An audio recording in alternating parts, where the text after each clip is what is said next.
All right, I think we're live. So welcome everyone to the Matt Maran Motoring live stream here on the Matt Maran Motoring YouTube channel. Hope you're all having a great weekend here. Thanks so much for stopping by. So like all the other usual live streams, we're going to go for about 2 hours or so. I'll give priority answering to anyone who does a super chat or a super thanks, as well as anyone who's a member there with the green usernames.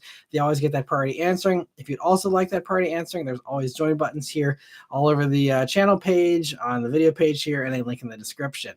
But anyway, so happy to see so many of you have already joined in here. Welcome, Good Stick, Kevin, Brian, Grand, MDKN, Anthony, Cars, B. Mitchell, Austin, Raphael, Danny, Mr. 705, Brian, Blaze, and so many. Vishal, Raphael. Yeah, thanks so much for joining in, everyone. And I see already some gifting has happened. So thank you all so much for the generosity here. Happy to see Brian gifted 2 memberships here, and MD Can, thank you so much for gifting 5 memberships as well. Really appreciate the generosity. And we will see if Danny gets lucky tonight. But if not, we'll continue to keep him as an honorary member here. But yeah, so thank you all so much for the generosity here. And I see MD Can says, still glad to be a valued member. Well, yeah, thank you so much for being a member for over 2 years now, coming up on almost 3. I really appreciate so many of you that have been, a member here for the entire time. Basically, I've had the memberships up, and it really, really means a lot. So thank you so much for that. So yeah, getting right into, Shane, thank you also for gifting a membership here. Really appreciate that. Happy to see Kevin was able to get a membership here. And yeah, thanks so much, everyone. So I see Good Stick has the first question. He says, a recent article stated that Tesla's ranked as the most dangerous cars on the road. After seeing a 70-year-old driving a Plaid, there's truth to that. That is a terrifying idea, honestly. But I hadn't heard that. That's interesting. I'd be curious to hear what publication it was that ranked it as that. I mean, I don't have any trouble believing that, because when you tell people that these things are full self-driving, that's pretty clear messaging, except the fact that it's not true. I mean, I guess now they're kind of doing hands-free stuff, but even that, I don't think it's, fully widespread I don't know. I don't really follow Tesla stuff very closely, so I'm actually kind of ignorant and out of the loop on a lot of their latest developments. But yeah, it's, I'm always giving Teslas a wide berth, because I don't trust that the owners actually know what their vehicles can and can't do. And then obviously Cybertruck's just a good idea to give those things a wide berth regardless, because they're just gigantic and heavy, and not something you want to get remotely close to. Saw one of those today, unfortunately. Every time I see a Cybertruck, I visibly shake my head. I'm like, nope. Just not into those things still. Did see an Escalade V today, though. I hardly ever see those. That is one giant behemoth that I actually enjoy seeing, just because they sound fantastic every time you see them. But let me see. Cara says, good evening, everyone. Hope you're all having a nice weekend. And also, Matt, what are some of the things you are most looking forward to in the new year, whether about cars or otherwise? Cars wise, I mean, I don't know. I have to kind of sit down and figure out exactly what all, we're expecting this year from the car world, because there's nothing in my head that jumps out immediately. This year, the big 2 things were Ioniq 5N and Charger. And that you'll be hearing my thoughts on Charger here this coming week. But so those were the 2 things I was kind of excited for all year. But this coming year, I don't recall any big things like that really have me intrigued and excited. So that's something I'll have to sit down and really think about, honestly. Maybe there's some things that I'm just forgetting. And as far as looking forward to in the new year, to me, this is, I've never gone into a year with more uncertainty for the future. Typically you kind of have some things you can bank on as being reliable, typical, only so much can change. But I feel like this coming year, all bets are off on basically everything. And I mean, I'm saying this from a completely neutral standpoint, not trying to make a statement about anything, but just people voted for a lot of change, and we will see how that plays out. If it does play out, maybe it's all talk and there isn't any real change that happens, but it's just a year of great uncertainty in a lot of ways. So we'll see. I'm hoping for the best, preparing for the worst in a lot of ways, and we will see. So I think it's gonna kind of be a take it day by day for 2025 for me. Hoping that things are good, and but I am concerned about the car industry. I think it's gonna be a year of. I think even Jim Farley said it'll be a year of consolidation. So we might see some companies either falter or merge or bailouts happen. We have obviously still companies really struggling with this EV transition. There's a lot of crazy things, just again, neutral, just in the car world that are, going to be really crazy. So I'm buckling up for a crazy year, I think, and we'll see what happens. But let me see. B. Mitchell says his interesting spot was a Mitsubishi Eclipse Cross with Manitoba plates. Wow, especially in North Dakota, that is a pretty cool spot. So that's awesome. I don't think I've ever even seen that plate before. And let me see. Mr. 705 says hi from Ontario, Canada. Happy to have you here. And I was able to hang out with Yuri from Ontario as well here from the Straight Pipes this past week on the Charger launch. It was great catching up with him. And Brian says, good evening from Nebraska. My car spot of the week was a black ATSV coupe. Nice. That's a very nice spot. Yeah, I haven't seen, it's been a while since I've seen an ATSV, honestly. I saw a Supra and a couple of C7s and a C8 all kind of cruising around today. It was kind of a warmer day here. I think the people that don't mind driving in salty roads, were out enjoying their cars a little bit more today. And Blaze is asking, hey, Matt, how many more model years of the GR Corolla, at least for this generation, do you think it will continue on for, and for the C8 generation as well? Hope you and the family are doing great. Thanks. I appreciate that. Hope you're doing well, too. As far as GR Corolla, I really don't know. I mean, I think RAV4 is up next for a replacement. So I think based on, what we're seeing, not only from Toyota, but also like Honda and others, of these shared platforms that just continue with slightly new body styling. Camry isn't all new. Underneath it is still, very much related to the prior generation. And we see this with Accord. I think we'll probably see it with RAV4 as well. I don't know anything about the new RAV4, but I think we will see probably that same thing for that. And so RAV4 is up next, and I think after RAV4 will come Corolla. I think that is the next one on the aging vehicles list that's probably due for a redo. Whether it comes in 2026 model year like RAV4 most likely will, or it'll be 2027, I don't know. But since they did do the tweak to the front end of the Corolla for 25, I don't think it'll go away. I don't think it's gonna be a 1-year body style kind of thing. I think, if they're going to make those changes, if it was just going to be 1 year, they'd probably have just waited for a new refresh or new generation. So my guess is Corolla, we'll see, obviously 25 is already out. We'll see 25 and 26. And then my guess would be 27, unless they keep old GR Corolla around alongside new Corolla.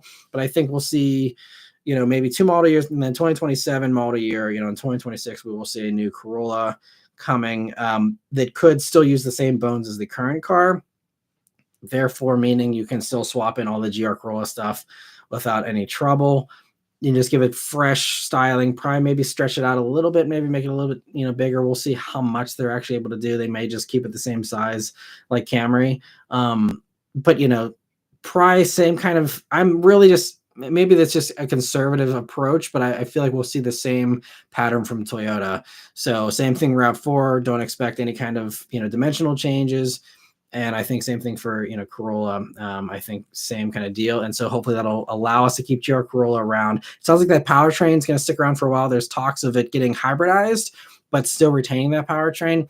So, maybe see it get a little bit of a power bump from an electrification component, but have it continue largely unchanged, well into the 2030s is my hope. And I think, Toyota knows people really love it, or some people love it. I guess apparently there's, I see so many comments these days being like, oh, you can't take it over 85 without voiding the warranty, and the motors are blowing up, even though I'm pretty sure that's not widespread. But people take the few horror stories and, extrapolate it into making that the the general thing and ignoring the thousands of vehicles that are happily driving around without owners saying one word of complaint, but that's the internet and, the way things work. But as far as C8 generation, I think C8, I thought they had said C9 is coming around 2029.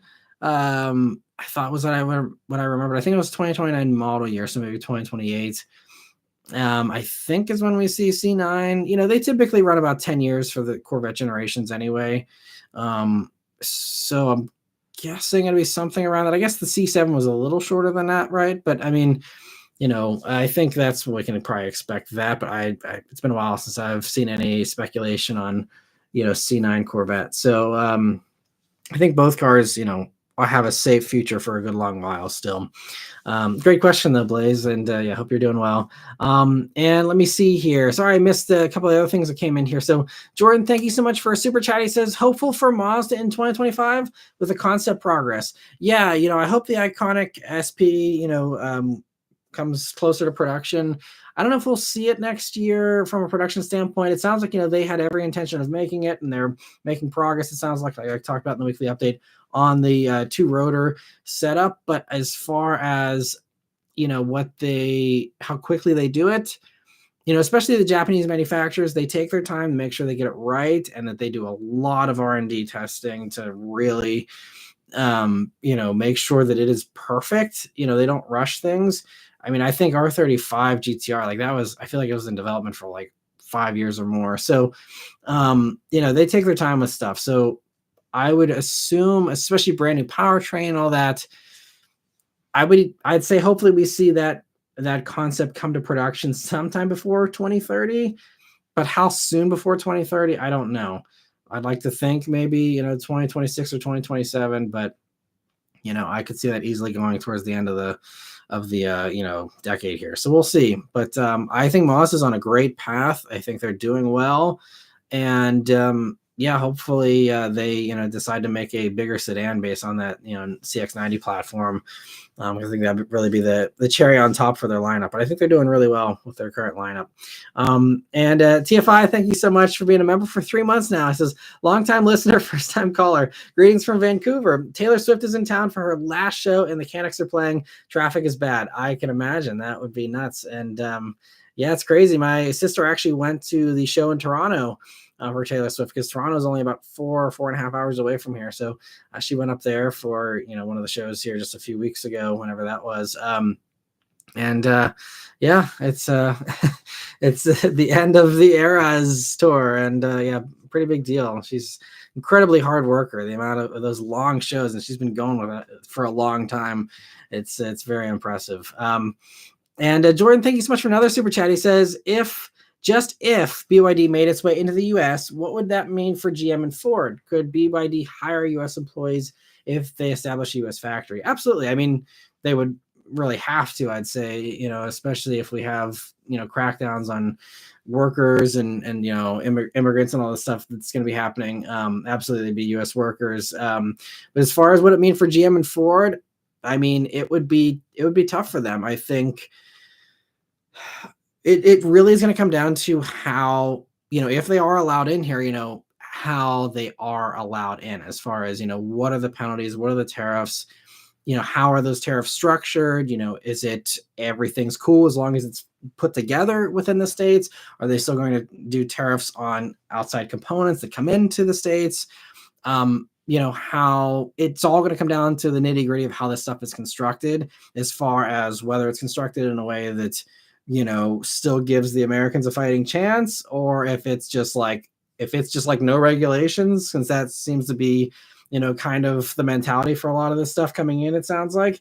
If it's just absolutely no regulations whatsoever, then, we could end up with GM and Ford in a bad place, whether it's, in a position where they need a bailout again, or if it's, just really, I mean, I don't know if it's going to happen in a year, but, it's going to be bad news.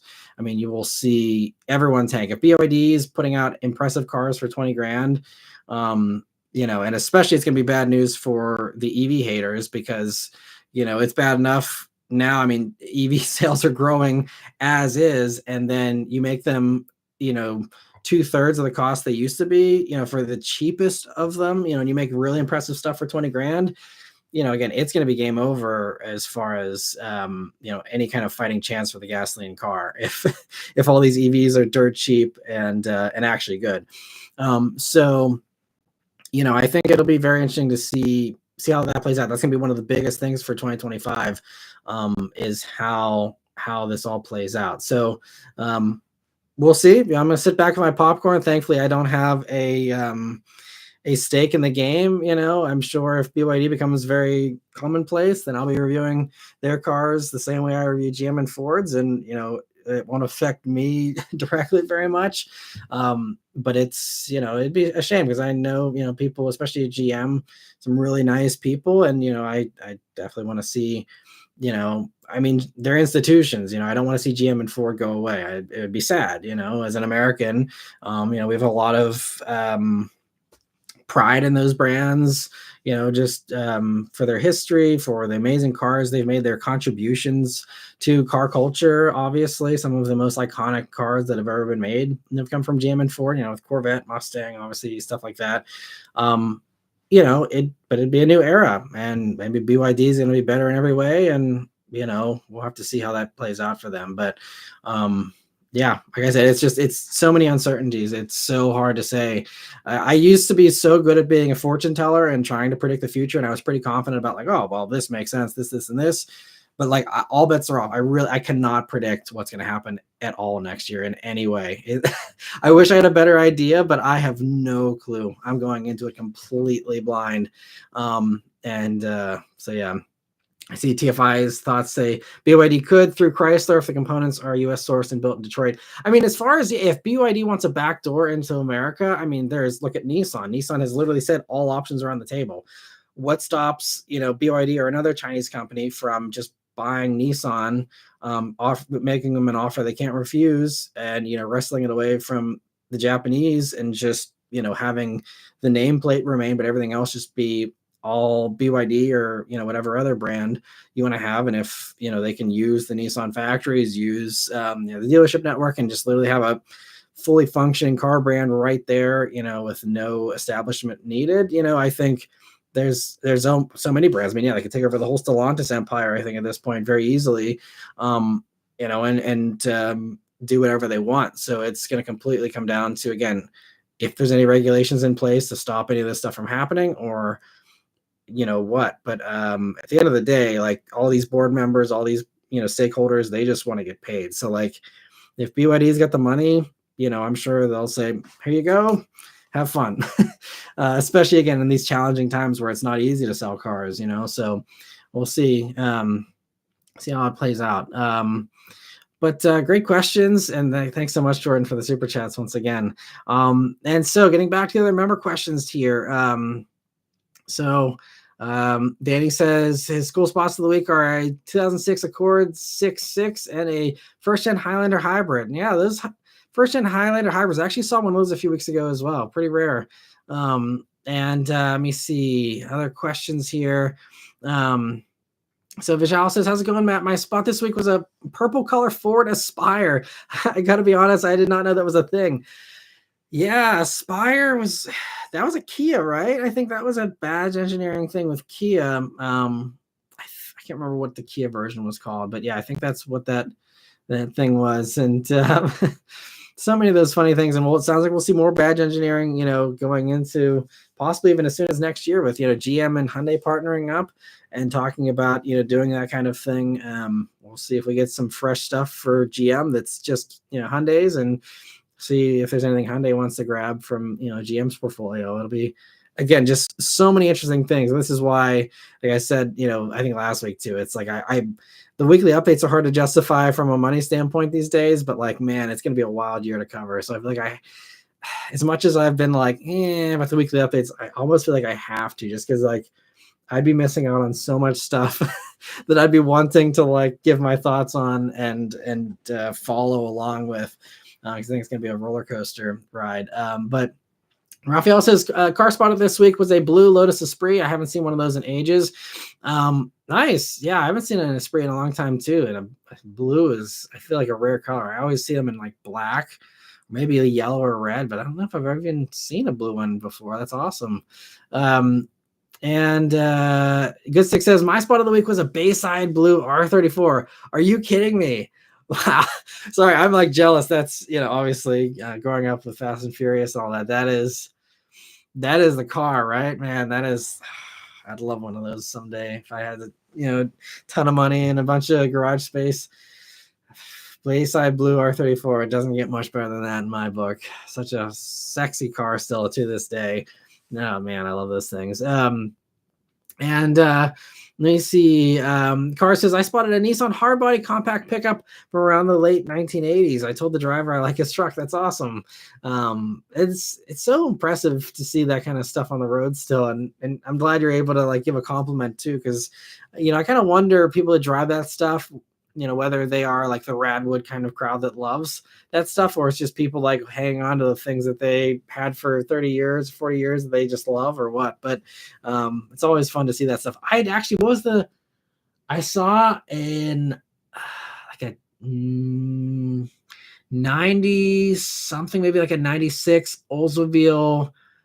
I think it was the Cutlass, but it was the 4-door one, maybe Cutlass Sierra or something. But it was a 4-door with like the really skinny, like kind of futuristic looking lights.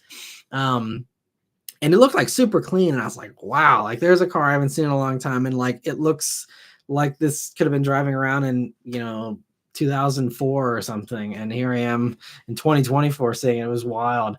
So that was my fun, like retro spot of the week. Mr. 705 says, any idea why Toyota has not posted the 25 Tacoma on their website? 25 Tundras are already on the lot.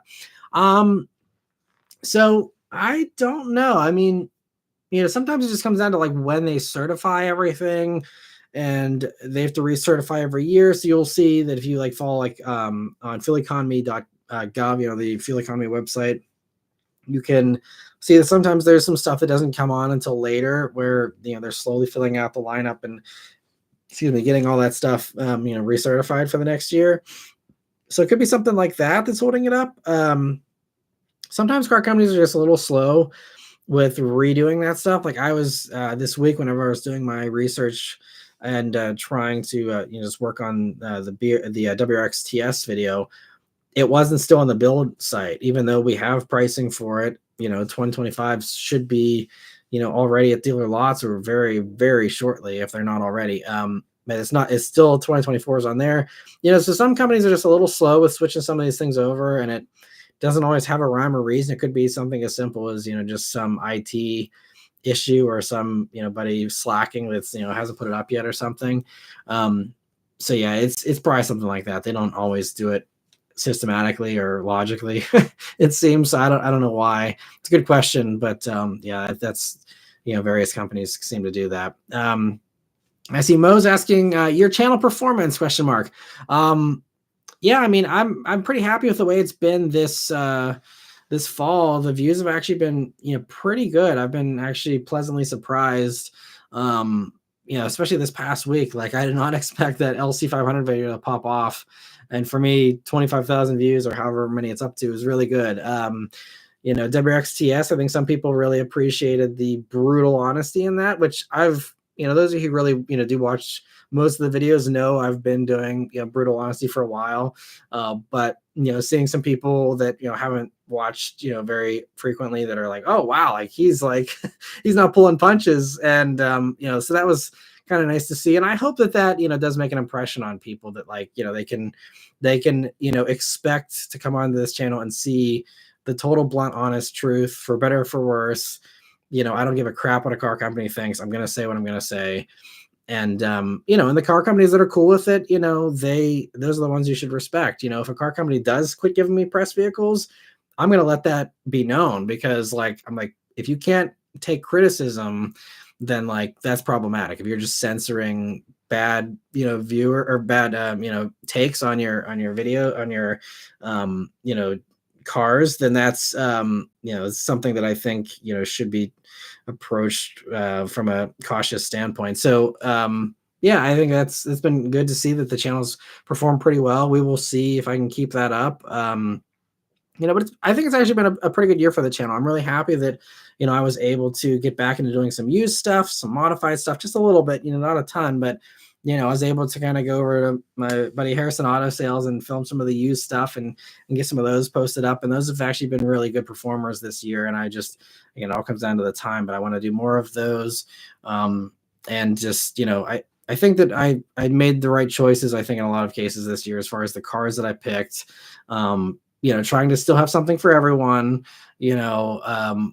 but trying to be smart about what I'm filming and what I'm not. I used to say yes to every press trip, or used to be less picky about press vehicles, and I'm really starting to be more picky about all that stuff and turning down more trips than I have in a while.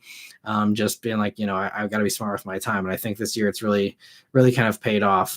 So we'll see, again, like getting back to 2025 being an unknown in so many ways. There's also companies coming after Google, even the government kind of coming after Google is this monopoly with the search engine and stuff. So, there's talk of them breaking up Google, and, that could really tank a lot of stuff on YouTube as well, potentially, depending on how things all happen. So, I've always known this job has still been a very much a, Wild West kind of scenario. We're still in the early days of, YouTube's been around, not that long still, and could be replaced still, could, just have to see how things end up happening. But, there's no guaranteed future here, so I'm just taking it day by day.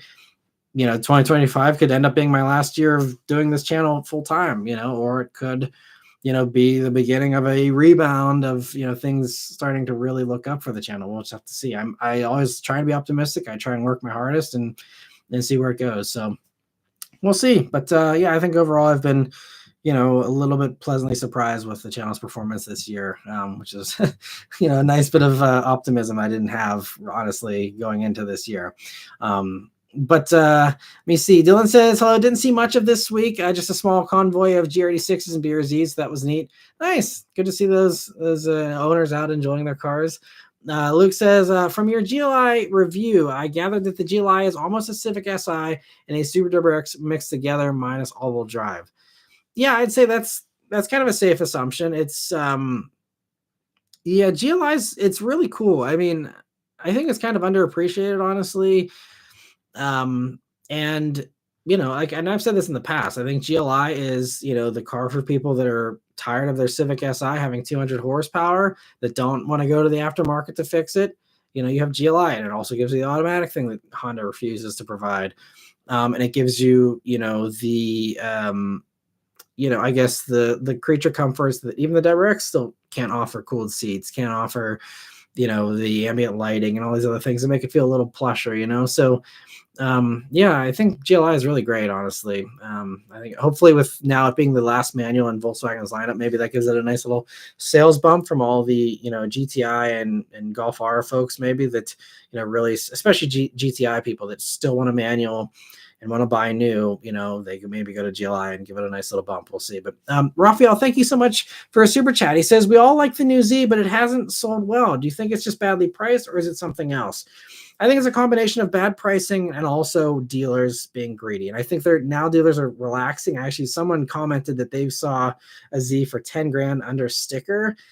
And so this is why, like, in the past few months, I've actually started to see a couple Zs around, which is probably 300% more than I saw last year.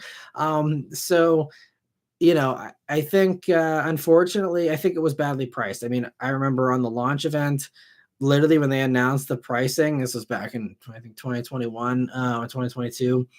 Like, I had to stop my jaw from physically dropping whenever they said the price. I was like, this is too expensive. And then it was just the bad packaging. The fact that you either had a base car with no LSD with 400 horsepower, which is a bad idea, or you had to have everything with a performance pack with Bose and this, that, and the other, and all this other crap that a lot of those enthusiasts didn't care about. And, I had always said from the very beginning, there needed to be an LSD pack for $2 grand, $3 grand, whatever, on the base car, and that would have transformed Z sales. Just that alone. You need an LSD at that kind of power level. I mean, I've never driven the base car, so I can't say, traction control, I'm sure, will do its best to, keep things under control, but you need an LSD with 400 horsepower. So like, and the fact that Subaru and Toyota can throw it in, for under 30 grand, it was a bad look with that. So I think that was the biggest mistake, primarily. And also the fact that, again, that top one that they were selling was the same price as Supra. And I said it, a few other people I think said it as well. Supra's a better car for that kind of money. It's more sorted. The BMW motor, I think, has better tuning potential. The B58's legendary. And so obviously you have the people that are just pissed about it being a BMW partially, but like, if you want an all Japanese thing, great, have your Z and enjoy it. But it's so dated with the bones, and that should come at a discount. It should not be competing with stuff on better platforms that's newer, more advanced, more, faster, all that. And so I think Z just kind of was a sad story, because I think I'm happy that it came back. I think styling looked fantastic. It's just that they phoned in the interior, unfortunately. Way too many shared body panels with 370, and just too much of a price premium. If you're going to have body panels from a car that's over 10 years old, you can't be charging over 50 grand for that. Absolutely not. Like, it just doesn't fly. And I think, they just had to learn the hard way with that. But, I thought they would have reacted. I thought, okay, sure, they're squeezing the blank check people and the early adopters. And once they all get their cars, then they'll introduce an LSD package, or they'll come out with some kind of value package, that fixes the pricing. But no, they haven't fixed pricing at all. I mean, I think they're continuing to even raise it. I haven't looked, honestly, to check recently, but they haven't fixed it. And now we're a couple of model years in, and it just seems like they're just content to, sit there and play the victim and be like, well, no one wants it. And it's like, no, people would want it if you priced it right. It's just that you have to be competitive. You have to be competitive. This is what I was ranting about the WRX-TS this week. Subarus, I guarantee they're going to say, oh, no one wants an STI because they won't spend 47 grand on a TS. It's like, yes, because it's 47 grand, there's better options that are faster, that are more luxurious, or both, like with Golf R. And so, it's just a weak excuse whenever companies price things poorly. And that's the easiest thing to beat up a car company on, is pricing. Because it's like, sure, you have constraints, and I'm sure they have targets they have to hit from profit margin standpoints and stuff. But this is why stuff like this should never get approved. If you can't price it competitively, then just don't do it, because otherwise it just looks bad. It's like you get everyone excited about Z, and then you can't price it right, and then it just ends up, it's a bad look. You got a bunch of Z's that can't move, and people having these discussions we're having right now. It's just, they'd be better off with it being in the rumor mill still, and people pining for it, like Honda S2000. This is why Honda refuses to do an S2000, because you can be super certain that a new S2000 would be way more expensive than everyone actually wants it to be. It's never going to have the same motor that it had before, so it's never going to be as good as the original anyway. And you're just going to disappoint people, and it's going to be too expensive, and it's going to end up just probably being something that, if you can justify the business case, it might still end up biting you in the butt, because your business case might not pan out, because again, people are such sticklers these days, and everyone just wants the old thing. So it's like, well, if you want the old thing, just go buy the old thing. Like, if you want a new S2000, unless you are excited about some type of hybridized, turbocharged, electrified kind of thing, then just go buy the old one, because it's never going to be as good as the old one. And this is why S2000 prices are continuing to skyrocket, and everything else from that golden era is going to do the same. You're not going to be able to beat the original. So anyway, I could rant about that kind of stuff all night, but I think it's really, it's just the pricing, honestly. But dealers certainly didn't help. Dealers, were acting like they had Ferraris. I mean, we all saw it, the pictures of the markups, 15, 20 grand over. And now Nissan dealers are selling cars at a loss. And I mean, again, I want to see Nissan do well, but I have zero sympathy for any of these dealers, because, they tried to price gouge, and a lot of them got away with it. And now there's these reports, oh, these Nissan dealers are having to sell cars at a loss. Oh, it's so sad. And like, I don't care. This is what they get for trying to price gouge everyone for years. Like, let them have some losses finally. They are due for losses. The karma is finally coming back to get them. And I have zero sympathy for that. So if Z's are rotting on lots, and dealers are having to unload them for 10 grand under. Good. That's what you get for selling it to a sucker for 10 grand over, 2 years ago. So it all comes back full circle. So I am happy to see dealers fall off. That's one thing I will not lose a wink of sleep over. Anyway, Jordan, thank you so much for a super chat as well. He says, why can't the US produce a 17 grand car like BYD? Simply because our battery costs haven't dropped. Our batteries are not as advanced as the ones in China because the Chinese government subsidized the development and did that early.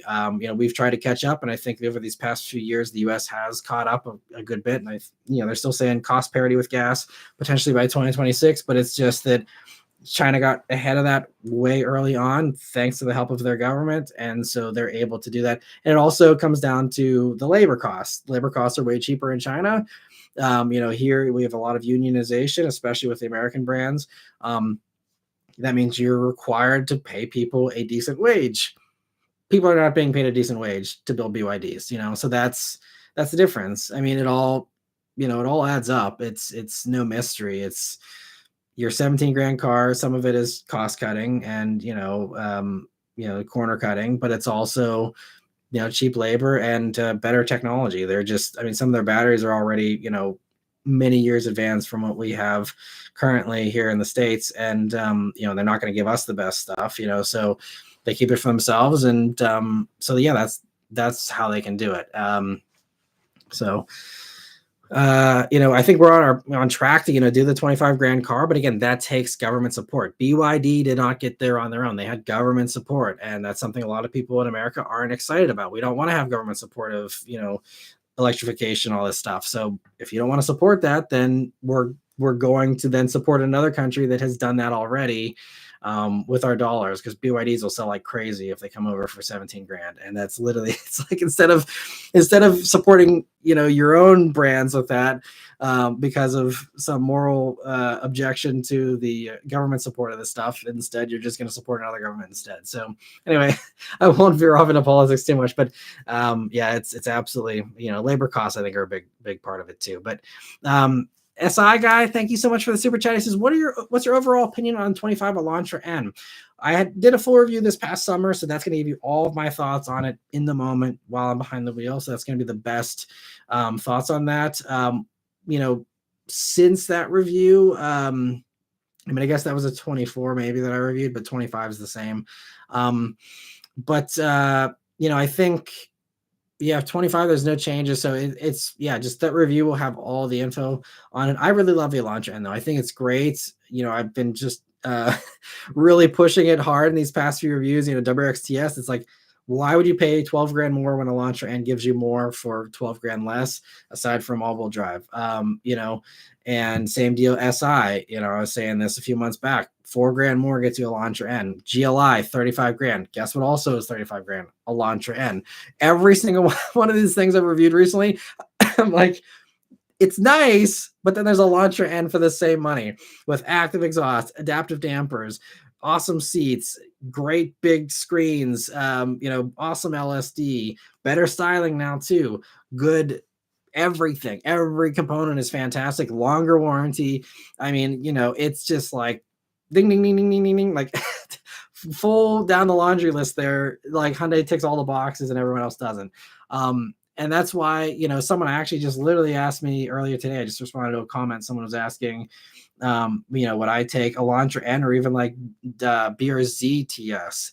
And I'm like, well, I need a back seat that's usable. So for me, it'd be Elantra. But it's, Elantra's a little loud for me personally, as far as, I don't know if I'd rather have a wingless Elantra N with maybe a little bit less aggressive, body kit on it. But it's so awesome that I would happily still daily it and just, maybe tweak some stuff in the aftermarket to make it a little more low key, but it's fantastic. I love Elantra N, but definitely check out the full review.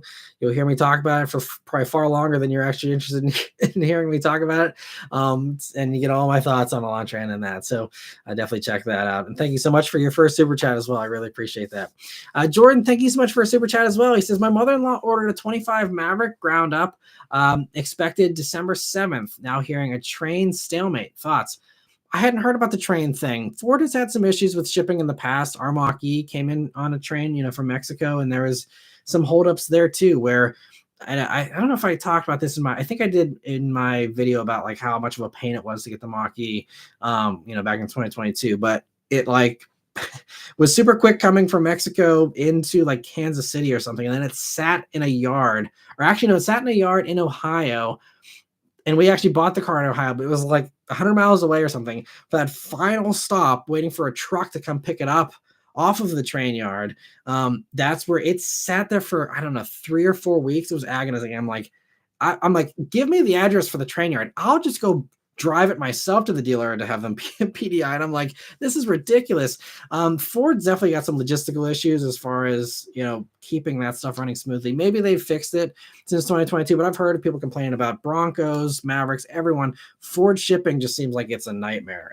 So yeah, I hadn't heard about a train thing. I thought maybe there was, some talk of like some strikes or something potentially happening with trains. I mean, again, I'll go back to 2025. All bets are off. We'll see what happens. So I have no clue, about all that stuff. I think we will see some supply chain stuff for sure. That'll be problematic next year. But we just saw this past week, China talking about these electronics, ban on, letting us have some of these electronic components.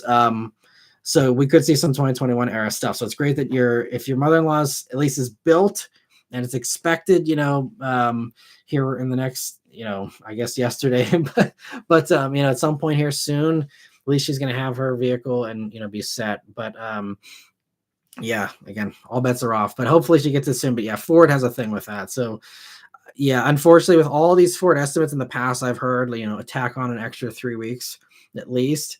So I'd say, hope that she gets it before the end of the year. I think would be the realistic goal most likely for that. I mean, it's so funny. Even I signed up for the Ford Tesla adapter to plug into superchargers. That I think that was in May or June. Ford was like, we're sending a free one to everyone that's got an electric Ford. And I didn't sign up the first day, which was my own mistake. I signed up the second day because I didn't think it was going to be like this feeding frenzy. But I literally, a day after they announced that I signed up for it, I still don't have it. And they've been saying, oh, it's going to come in September. It's going to come in October. It's going to come in November. And now like we're into December, and then it finally updated and was like, it's coming in December. And I'm like, yeah, I bet it is. So apparently I think Tesla actually produces those. So that's probably more on Tesla than it is on Ford. But yeah, it's just another one of these things where I'm like, of course, another thing I'm waiting for from Ford. Makes no surprises for me here, but yeah, hopefully she gets it soon. Sorry, she's got to wait for it. Hopefully it'll be worth the wait. And Robert, thank you so much for a super chat. He says, hey man, I enjoyed the WXTS video and love the enthusiasm. Need more videos like that. Keep up the great work, man. I appreciate that. Yeah, I really try and bring that passion. Obviously, some things is hard to, be fired up about, either for good or for bad, but I really do try to just be completely blunt and honest in all my videos. And you'll see this especially, in the pricing and competitor comparison segments that I do towards the end of the videos, where I'm like, it's better or worse because of this, that, or the other pricing wise. And I really analyze it and break it down by features and all that. But yeah, I've done that a good bit. If you watch, like last year, I did the Z Nismo video and people were like, Nissan's going to never send you another press car. And then they literally invited me to like the East Coast R&D Center here in Michigan, just for the Kicks Drive. And we're very friendly, and that's, I really respected Nissan for that, because I hammered them over Z Nismo. That car, at least the ones I had on the tires it had on it, it was straight up sketchy. And but I had so many disappointments with the Z Nismo, and I railed on that thing last year, and Nissan still keeps on sending me cars and giving me high priority too with getting stuff really quick. So, but there's some of that stuff where I am really brutal. BRZ was another one I hammered on earlier this year, and I don't pull punches. So I'm always happy to, keep that enthusiasm. And it's just something I guess I need to market better, because I feel like I do it a lot, but I know not everyone maybe gets that from the title. And if it's a video you just skip because you're not interested in, a lot of that stuff probably falls through the cracks. But something I need to work on packaging better next year to not be obnoxious. I don't want to make every title or every thumbnail make it seem like I'm like having a meltdown over the car, but like, just really let that bluntness really come through and just be even more brash about those opinions that I have that maybe, I wasn't quite as, brash about, just doing it a little bit more. So I'm glad you liked it, Robert. And thank you so much for the super chat. We will see how Subaru responds to those videos. But again, they've been cool with the criticism in the past. I also bashed on TR earlier this summer for being too expensive, and I thought that was bad at 44 grand, and here we are at 47 and a half or whatever it is. So yeah, it's interesting. And I was bashing Forester for being like, under. I think I actually titled that video "Underwhelming." Subaru's like, that's one question sometimes people ask me is, what is the this car company that consistently disappoints you or is like underwhelming? And it's really like Subaru. It's like Subaru. I mean, they're all fine, but like I always have, hopes that Subaru will try and compete with others better, and they just don't, because they know they don't have to, because it's just people just like, oh, it's a Subaru, it's got all-wheel drive. At least here in the Northeast, it's like, well, I gotta have a Subaru, and there's like no cross shopping that happens, and Subaru knows it, and they get away with it, because if you cross shop basically any Subaru with anything, I mean, again, it comes down to exactly what you're interested in and stuff and what you need and want. But it's like, I really struggle to see how anyone justifies a Subaru over the things they compete with. It just doesn't seem like it's the winner in really any way these days. Maybe in price for some of them, but even that, certainly not with WRX anymore. But anyway, let me see. Getting back to other member questions. I know I'm way behind here. I'll try and get caught up. But where were we here? MD Can says, I barf really loud when I see a Cybertruck. That's funny. Oh man, you gotta film that. That'd be hilarious to watch. And Brian says, so Matt, what did you think of the Jaguar Type 00 concept for an electric car? Why does it have a long hood? Simply for styling, it's just one of those things just to make it look cool, and give it that grand poise and make it stand out among the sea of jelly beans out there.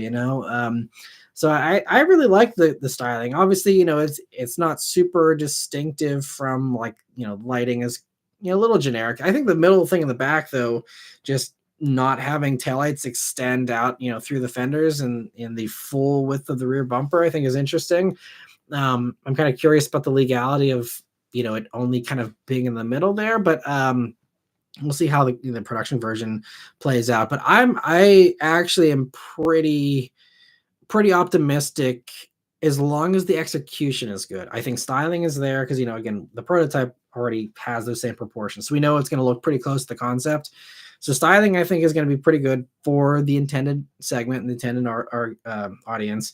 And, pricing doesn't really matter if it's going to be, very high end anyway.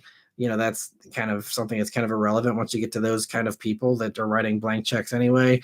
And I think marketing is spot on for those type of people, despite all the outrage. Again, we're marketing to the artsy, ultra rich that, are going to buy a few thousand cars, and that's all they need to sell. This is what every car company, well, not every, but this is what a lot of car companies are doing, is going for the high profit margin stuff. This is why Mercedes has their new Ethos sub brand, beyond AMG and Maybach. And this is why everyone's doing these one-off supercars and all these extra things, because they can make way more money doing that than trying to build stuff for the masses. And, so I think Jaguar is just going full in on that. Instead of it being a sub brand or some little division like everybody else, is like, no, this is our whole business model now. Is like, we only need to sell a few thousand cars and we can piss off everybody else and it's fine.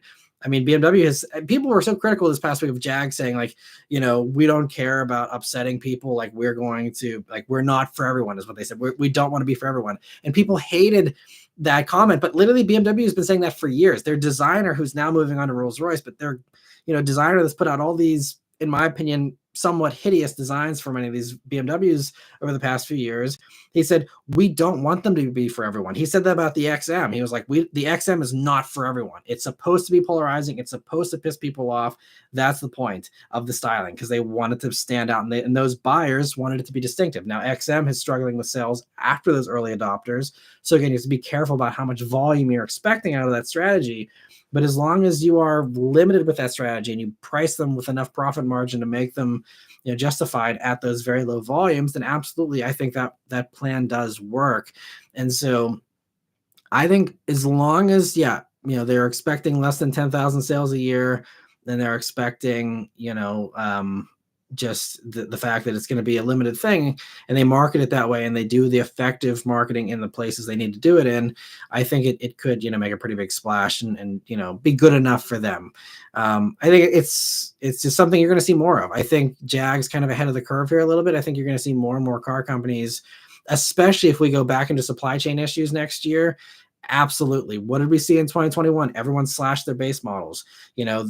Honda dropped the LX trims, and everyone is still doing, pushing upward and saying, let's do more higher trims. And people say they want higher trims when really people don't want higher trims, but that's all that's on the lot. And they extend themselves too far on a loan, get into a repo situation. It's a whole, spiral. We have very high repo rates currently, and it's just going to get worse. But, you're going to see more and more of this stuff. And I think if we see supply chain stuff again next year, it's going to be an extra big problem. And I think Jaguar will be right with having a few components, making very expensive cars, and really, unfortunately, pricing the masses out of vehicles. We're going to see, I think that's kind of, unfortunately, be the trajectory, which is why I think used car sales has a very promising future, because I think used cars are really going to continue to explode in their demand and in their popularity and in their pricing. I think we probably will see pricing for used cars also kind of rebound next year potentially,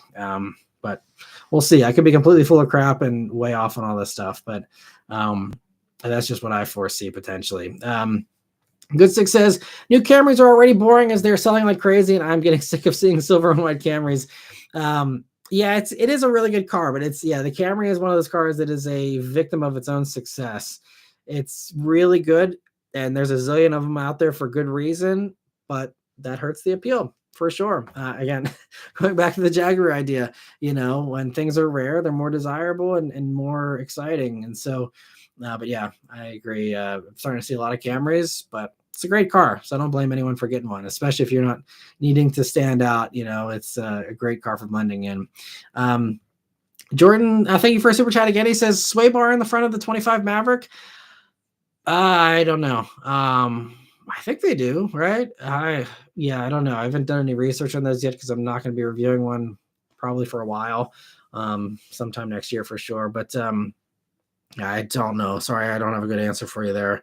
And Stud Muffin, thank you for a super chat. He says, Ford has a history of bailing out manufacturers. Could you see a future where Nissan is owned by Ford? I think Ford is, Farley has said, like, they are really nervous about the Chinese stuff coming in. And I don't see that getting any better for them. So, I don't think Ford has the spare cash. This isn't the Ford of the 90s or the 2000s where they got all these fun brands just for kicks and, the ability to bail out Aston and Jag and all this stuff. I don't see that, especially Nissan is a really big company. We're not talking about, Ford bailing out Pagani or something else that's, kind of smaller. We're talking about, big company. So honestly, it's hard for me to imagine Honda doing it. Apparently, I was talking to someone on this press trip this week. I guess there is like this agreement, which I was unaware of, in Japan, where it's like an honor thing where like brands have to save other brands, like Toyota saved Daihatsu. And like every one of these Japanese brands has like taken their turn to like save one of the other brands that has dropped off. And I guess people are saying that Honda, it's now their turn, and like they are going to be obligated by Japanese culture essentially, and this agreement that all these manufacturers I guess already had, that Honda will have to step in if Nissan ends up needing that. I don't know how credible any of that is. I didn't actually fact check that. It's just something I heard someone else say this week, and I was like, really? I'd never heard about that. Maybe someone who's more familiar with Japanese car culture and that whole system, the way it's run. I don't know if that's a governmental thing or what, but that supposedly if Nissan's going to get bailed out, it's going to be Honda, supposedly. I don't know. I mean, but yeah, I don't think Ford's got the spare cash even if Ford wanted to. I don't really think Ford has anything to gain from Nissan. I mean, I guess you could argue the sedans, but I don't think it'd be that hard for Ford to, cook up a few quick sedans if they needed to. They still have this stuff from Europe. They could port over, Focus, Mondeo, which is still over. I mean, even in China, they have, the sedans still. There's, is it Taurus that's still over in China? Something like that. They have a Ford sedan in China. They can easily bring that over. I mean, they already build Nautilus in China, at least for now, until, rules potentially change here. But these are things Ford could easily do on their own. So I don't think they need Nissan. So yeah, I think Ford is really, they don't, they're not as much on the ropes as Stellantis, or maybe we don't hear about it as much in the news, but I think Ford is, really in a precarious spot as well. If their plans for the next few years don't go up, I mean, they're already pivoting, these EVs, they're now going to be hybrids instead. And they're chasing instead of leading, versus, where will we be in a couple of years when these hybrids are coming online? Will we be getting a new phase of EV adoption? Maybe we won't. Maybe hybrids will even be undesirable. Maybe people will be going straight back to V8s and V10s and 5 miles per gallon. I have no clue which direction we're going to go. Honestly, I think certain things are already in motion with the electrification stuff, and I think that's here to stay in some form or another. But how much, I think, remains to be seen. Obviously, I think that still is going to come down to support and, a few other, variables there. But I think Ford is still really struggling. I think they really need to get this 25 grand car out and make it desirable. Because, Farley's saying, he said earlier this year, people need to fall out of love with their giant vehicles, because he knows that, like, for EVs to be profitable, you can't have giant batteries because the battery is the most expensive component. So if you can build cars that are cheaper, to make cheaper cars, you have to have smaller batteries, and you have to allow Americans to be okay with less range. And that's just a tough thing for Americans to deal with. Everyone else in other parts of the world has no problem with it, but here in America, it's like we got to be prepared for a cross-country road trip at the drop of a hat. And it's just other countries don't have that much land to worry about. So it's, yeah. Anyway, long answer. Sorry for all the tangents tonight, but no, I don't think Ford's going to bail out Nissan. It's a fun idea, but to me, it doesn't seem like it's actually feasible. I see Austin says, I don't see Nissan having anything to offer to any manufacturer, to be honest. True. I mean, I think, Mitsubishi, I think that would really be, the best case. If we are trying to talk about like consolidating lineups, I think Outlander was already a very good example of taking Rogue, putting Mitsubishi's spin on it, and you have Outlander, which is actually, I think, a really good vehicle. I really liked Outlander a lot, actually, when I had it, about a year ago. So I think Mitsubishi, and Mitsubishi is a huge company. The automotive division here in the States, obviously, is a shadow of its former self, but they are a gigantic force still in the rest of the world, especially, in Asia, obviously. And they, make appliances, they make TVs, they make a zillion other things. They have money. They're just not investing it in the automotive side here in the States. But, and I don't think, again, I think Mitsubishi also was working with someone else as far as this obligation with Japanese brands. But I think that's makes the most sense to me. If we're trying to team up and we're keeping it within Japan, Mitsubishi and Nissan merge. And, Mitsubishi takes everything that Nissan has, duplicates it, and doubles, the amount of products they have there. And Mitsubishi kind of keeps Nissan afloat with all of the Mitsubishi industrial stuff, kind of bankrolling the automotive division if they decide that they wanted to keep, pursuing that. But yeah, so I think that would be what I would see. I see TFI says, imagine if Mitsubishi took the sales from the air conditioners and Mirage and bailed out Nissan.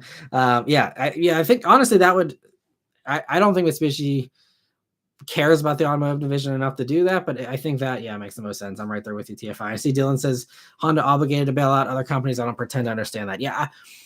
I think there's a cultural thing I'm missing as an ignorant American that doesn't know how all that stuff works.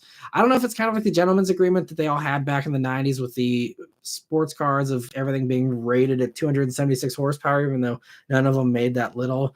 One of these things where they kind of have this, like, we're competing against each other, but we're all Japanese and we have each other's back kind of thing. I don't know. It's, again, I'd have to look into it. Again, I'm just parroting something that I heard. I'm playing telephone here, so I don't know. But I have to look into that. But maybe someone knows more about that that can weigh in. But Jordan, thank you so much for another super chat. He says the U.S. Consumes made in China products daily. Why the fear of cars?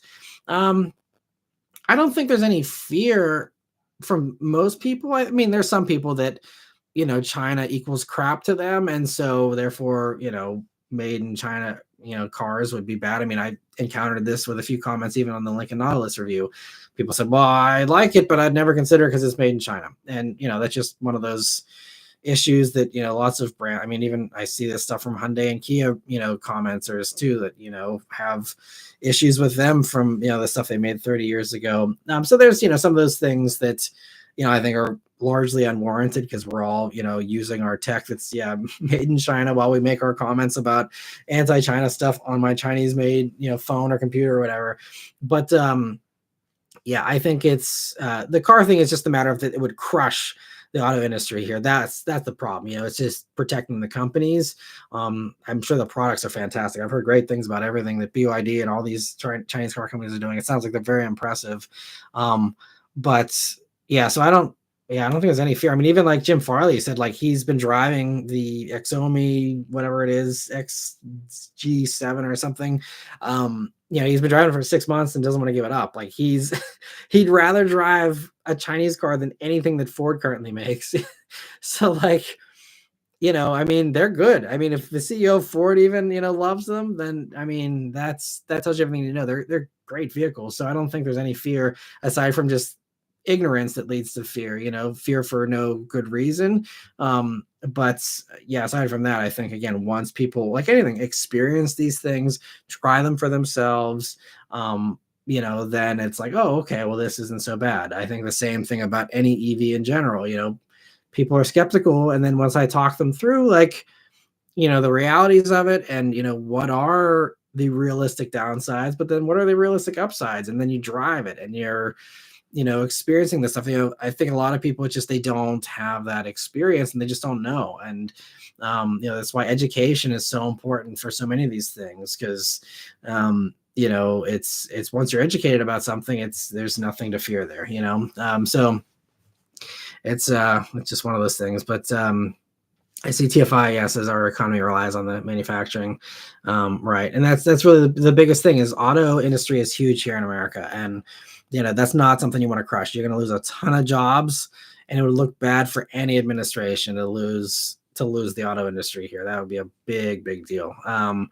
So that's why it's like, I really don't know, I've heard some things said, and plans and ideas and all this stuff, but, when the rubber meets the road, it's a lot of these things are really going to be tough to execute. Regardless of what you think about things and whether or not you like, the way certain things are, what's the repercussions on the other side, of these ideas that might seem nice in theory, but then in reality, what's the domino effect,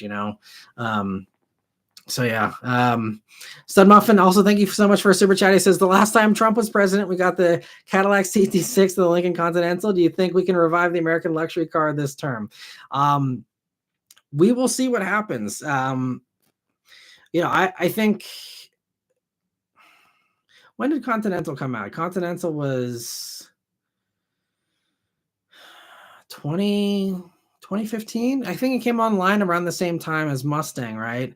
So the thing that, keep in mind, like CT6 and Continental, if we really want to get technical, they were greenlit, engineered, and developed, and I believe launched in the Obama administration. So I don't think you can give Trump credit for those, honestly. But I mean, we will see, how things change. But, car companies have said, they are planning now for 8 years out. They don't plan for administrations because they need more stability than that. They need to think farther out. You can't tweak stuff every 4 years. It's just not feasible for a car company, and they also can't predict what's going to happen. You can't literally, have no clue what's going to happen, until November 5th, and then try and make plans for 2025. Like that's not how it works. This isn't a lemonade stand. This is a very big, long, supply chain stuff that it takes years to tool up, years to develop these things, create these expensive, dyes and casts and all these things, and just doing all this stuff. Just, it's not something that's so. When I talk to most car companies, they can pivot a little bit based on administrations, but they can't change things in large ways. And this is why, again, they also have to look at the rest of the world, as far as like the electrification thing. That's something I've said all along. Even if we throw out every regulation and we make EVs as hard as possible here in the States to exist, other countries, again, like China, putting out 17 grand EVs. Money talks. If you can give people a reliable, good transportation for 17 grand, they're not going to care what it's powered by, for a new car. Still, like, at the end of the day, the money is the all important thing. So, and car companies are just going to try to make the best products they possibly can at the prices that they think, they can sell them at. And, and you try and ride the waves a little bit the best you can, but those are minor tweaks, not giant product plans. So yeah, I don't think there's any realistic, like I just talked about the weekly update this week about Dodge being like, no, like we can't fit the Hellcat motor in the new Charger. Like, again, aftermarket stuff, sure, like someone can go and hack it up in their backyard and make it fit. But, from an OEM standpoint, like Hellcat's not happening in this new Charger, no matter who's president. And so, it was kind of funny. So I'll give you a little bit more backstory on that Charger thing that I talked about in the weekly update about the engineer himself telling me Hellcat motor does not fit in the Charger. The journalist that actually phrased the question I was sitting at the table with was like, when Trump demands everything be powered by a V8, which obviously, again, it's just a funny kind of joke, like exaggeration, but if things were forced to have a V8, if even that was the reality, which is an insane, obviously completely unrealistic thing, even like, with that insane hypothetical, like to the engineer, be like, what would you do? Like, how are you going to do? He was like, look, like, we have these two powertrains. They're great. And there's, we're like, we asked him, like, does it even fit? He's like, no, it does not fit. And so it's like, they don't, I mean, again, I'm not like an expert by any means, but, I've talked to a lot of, car companies and their executives and their engineers, and, it's never, they're always like, we can't make, big changes based off of who's president or what the laws are. They have to be more consistent than that. So, and that's something I think a lot of enthusiasts, have an expectation going into the next 4 years. And, again, who knows? Anything is possible, but I don't think people should get their hopes up that much, honestly. I could be wrong, but I think a lot of people are going to be disappointed with what actually comes out in the next 4 years, which will be mostly, what we've, been on pace to have all along. It's not going to change that much. Maybe we'll get a few surprises. Maybe someone will bring back, something that we weren't expecting. Like, I don't think it's impossible to think that maybe Ram gets Hellcat motor back. There could be some of these things. It just comes down to how hard it is to tool back up that supplier. The Hellcat motor, I think, is, possibly out of production. Maybe they could bring that back online easily. I don't know, but like, maybe you'll get a few little wins here and there on that stuff, but again, it's not going to be this radical change and all of a sudden automatically we're back to 2015. We're not getting into a time machine in 2025 and going back, from a car standpoint. Like we're never going to get back to 2015 again. It's just, we're in a different world now. It's not going to happen. I don't think. Could be wrong, but a lot of people really think we're getting a time machine, and I don't think that's what's going to happen. But anyway, moving on here. Thank you so much for the super chat. I don't see a username attached to it, but thank you so much for your first super. They said, "Hey Matt, I test drove an Ioniq 5N yesterday and loved it, but I found the seat bolstering a little tight. Did you find the same thing during your week with the N?" I don't think so. I mean, I'll have to go back and watch my review for my impressions on the seat in person, but I don't remember it having any issues with me. Obviously, everyone's body type's different.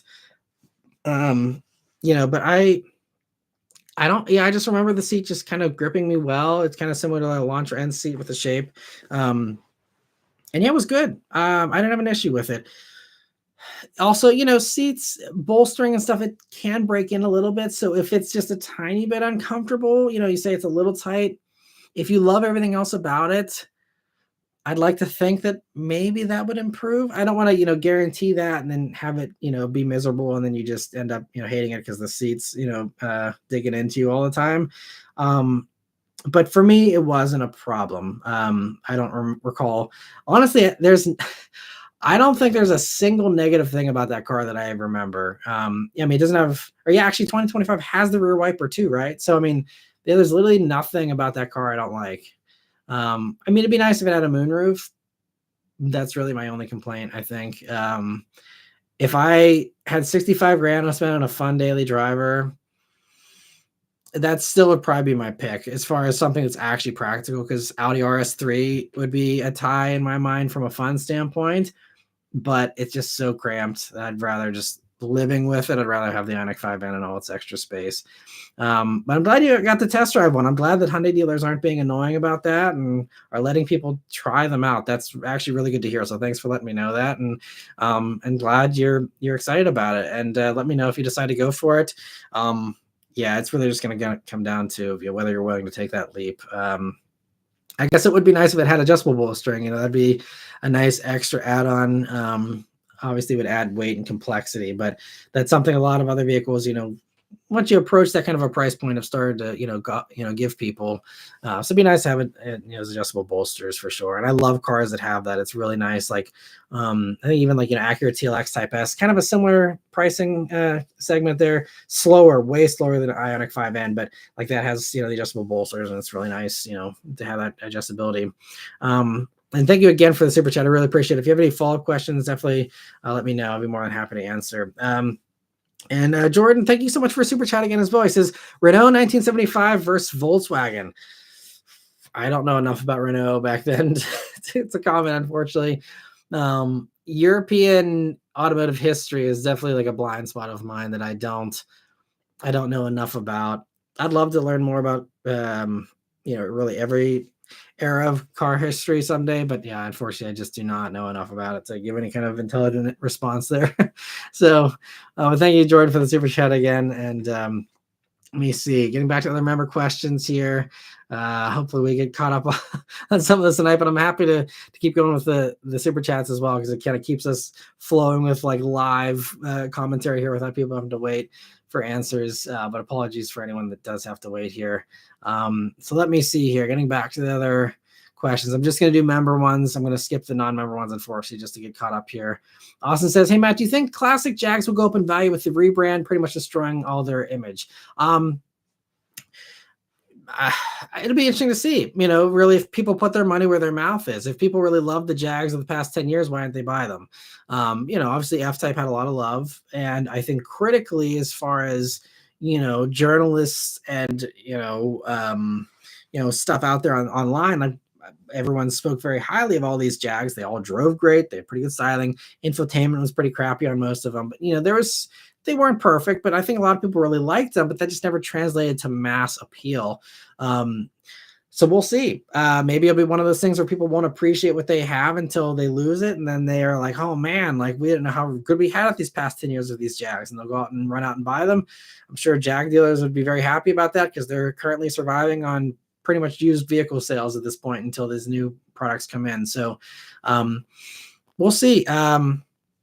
There's a chance that happens, or they could keep on going the way they are with people not even knowing the XE or XF exist, outside of the enthusiast world, and people just continuing to sleep on all those awesome Jags. I think there's a very high probability of that happening as well.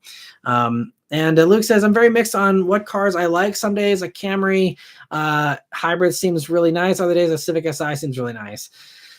Yeah, and this is the nice luxury some people have of the choice of having multiple cars for multiple moods. But I agree with you there. I'm the same way actually sometimes where I'm like, I'm in the mood for, a BRZ or GR86 or something. Other days I'm like, I just want to cruise. And it's honestly it's kind of funny. Like, that's one of the nice things I get with these press cars every week is, for example, I've been spoiled the past few weeks. I had the WRX-TS, I had the Jetta GLI manuals, which I really miss since most of the press cars are automatics, and I don't have the Bullet anymore to give me that manual fix. So I was like, oh, it's so nice to have manuals again. It was so fun. But then after a few weeks, I'm like, you know what? I'm good going back to just automatic stuff. And like this past week, I've had a Honda Odyssey, and I'm like, you know what? I'm cool with this. Like it's nice to have a week to just kind of, chill out and just kind of cruise in a minivan too, which I also, one other little thing related to the WRX we were talking about earlier. I don't know if you watched in the video, I complained in the WRX-TS video how it redlines at $6,000, which I've complained about that ever since this generation came out. But I just today noticed when I was redlining this Honda Odyssey, it redlines at 6,700 RPMs, and it sounds good doing it too. And I'm like, man, a Honda Odyssey has a better motor than the WRX does right now. Like an Odyssey has a higher redline and is more enjoyable for me to redline than the WRX. Like this is where Subaru's at right now for me. And I was just like, man, isn't that something? Like Odyssey's got a great engine.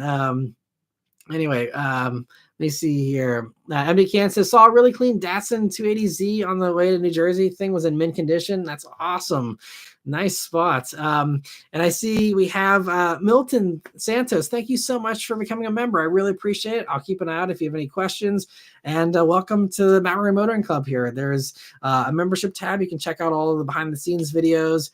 And I think it says you've been maybe a member for 1 month now, so maybe you're familiar with some of that stuff. But seems like you're still new to membership, so hopefully you enjoy all that stuff. As a Discord server, definitely send me a message if you want to get into that. I'll send a link over. Happy to see that Jay, I'm not sure if he's in here tonight, but he also was able to hop in the Discord server today. And anyway, yeah, let me see other member questions here. So TFI, okay, talking about some other stuff with Jordan here. Good Success, another spot this week was a white Lexus LFA. The owner was generous enough to redline it. Wow. I haven't seen an LFA in years. I mean, maybe I've seen them at like SEMA last year and stuff, but I haven't seen like an LFA in the wild in quite some time now. Might have actually been like pre-COVID, like 2019 or something. That's awesome. Cam says, hi Matt, been looking at a new Accord hybrids, and some reviews say that the Accord felt kind of gutless at highway speeds due to the EV motor running out of juice. Did you feel that during your week in it? It didn't stand out to me as something that I remember, but certainly the way that Honda system works, it is basically, driving like an EV because that gas motor is just powering, the battery basically and the electric motors there until you get to whenever that gearbox directly connects to the engine, which I think is, some kind of highway speeds, 60, 65, something like that, where, it could feel that way because, then you don't have as much electric assist, and you have, what is a naturally aspirated 4-cylinder, which, is going to have to work pretty hard to give you some decent passing. So I could see that making sense. I mean, I lived with it for a week and I don't think I complained about it in my review. So if I didn't complain about it, then to me, it wasn't annoying enough, or wasn't an issue at all. Or if it was an issue, it wasn't a big enough issue to make a comment about it. So if you really like Accord, obviously, test drive it for yourself. That's obviously the best way to really feel that out. Take it out on the highway yourself and see what you think. But if you don't have the ability to do that, or just, to try and filter stuff before you get to that point, I don't think it should be a deal breaker. I mean, maybe depending on, I guess, the kind of highway driving you're doing, but if you're doing like full throttle, like passes frequently, then maybe it would be annoying. But for most people, I think it should be completely fine. And the Accord is such a great highway cruiser too. It is so smooth and comfy that I think that, again, unless you are driving like your hair is on fire all the time, I think Accords, the comfort side that you're going to be appreciating the 95% of the time you're on the highway will more than make up for the 5% of the time that maybe it feels a little gutless. So from that kind of a weighing it out standpoint, I feel like, Accord price still would be a great choice, but that comes down to personality type. Some people, it's not going to work, and that's okay. But so I definitely test drive it, but I don't think you should worry about it too much personally. Hopefully helps you a little bit. And MD Ken says, if you saw 8 or 9 Hyundais cruising together, that was just us. Nice. Yeah, that's awesome. I know in response to the BRZs and GRD6s, but that's awesome, MD Ken, that you have a group of you that get to cruise around. That's one of the things I really missed, was the days when I had more free time and I could go out and, run around and just have fun, kind of cruising with buddies, late at night or in the middle of the afternoon or whatever. And yeah, fun times. Love to get back to that someday if I have time. And let me see here. Stephen, thank you so much for rejoining as well. I really appreciate that. And happy to answer any questions if you have any that pop up as well. But thanks so much again, Stephen, for rejoining here. And let me see. Other member questions here. Good success. Instead of making fake engine noises for EVs, what are some other ways to make EVs more exciting? I think that if we're rolling out the sound thing, then it really comes down to just the feel of, whether you simulate gear shifts, you simulate power deliveries, and you deliberately hold back some of that instant response to have a natural rev band, or just, like vibrations and kind of simulating that kind of component of it. Like my Bullet, I remember, you sit in it and at a red light, like you feel it like rocking a tiny bit, like you could, do that with, all kinds of, whether you're talking about, electronic stuff or some other way of adaptive dampers. We see like the crazy stuff, like the Porsche Panamera dampers can have the car basically hopping almost, so you could simulate these little, if you want to pretend like your Panamera has, a V12 engine in it, even if you're getting rid of the sound component or the power delivery component, you could make it feel like there's a giant engine under the hood just by manipulating those adaptive dampers that have this minor little rocking motion to make it feel like the car's alive. Maybe some people that would annoy them. Again, that'd be a nice thing to be able to just turn on and off. I think Porsche just, they are into some of those gimmicks a tiny bit, at least for demonstration purposes with Panamera and stuff. But, they have, like, the tech is there. You can simulate all these things perfectly if you wanted to. I think Porsche is going to hold out on a lot of that stuff, even though they have so much potential as far as the sound catalog they could dip into if they wanted to, and simulating so many things with all the high-tech stuff they have in their cars. But I think those are other ways to make it more exciting, is, mimicking the things that we know. Obviously, in the future, it'd be nice for people to be more creative and think outside of the box, as far as, doing other things that maybe we haven't done before. But I think, at least right now, like, a lot of people are struggling with this transition, especially enthusiasts. And so how better to ease them into it than by giving them familiarity? And I think that's really powerful, that nostalgia, that, and not only like being able to replicate what we have now, but replicating the greatest hits from the past, I think is a really solid way to, entice people. And I mean, and this is like something even with Dodge, like, you've probably at this point heard the Charger EV sound. I'll be showing it a bunch this week as well and talking about it. And, that dips into driving impressions a little bit. So I won't give, too many thoughts on that now. But what I can say is, their sound is a mix of like some of the old stuff mixed with some new futuristic, like jet kind of sounds. And, they're trying to like be creative and like forge a new path while still having some ties to the past, but it all adds into making a very complex kind of sound profile. And I actually was even talking with the CEO of Dodge this week. I was able to like chat with him at dinner the one night. He was super cool. The new Matt McAleer is his name. That took over for Tim Kaniskis.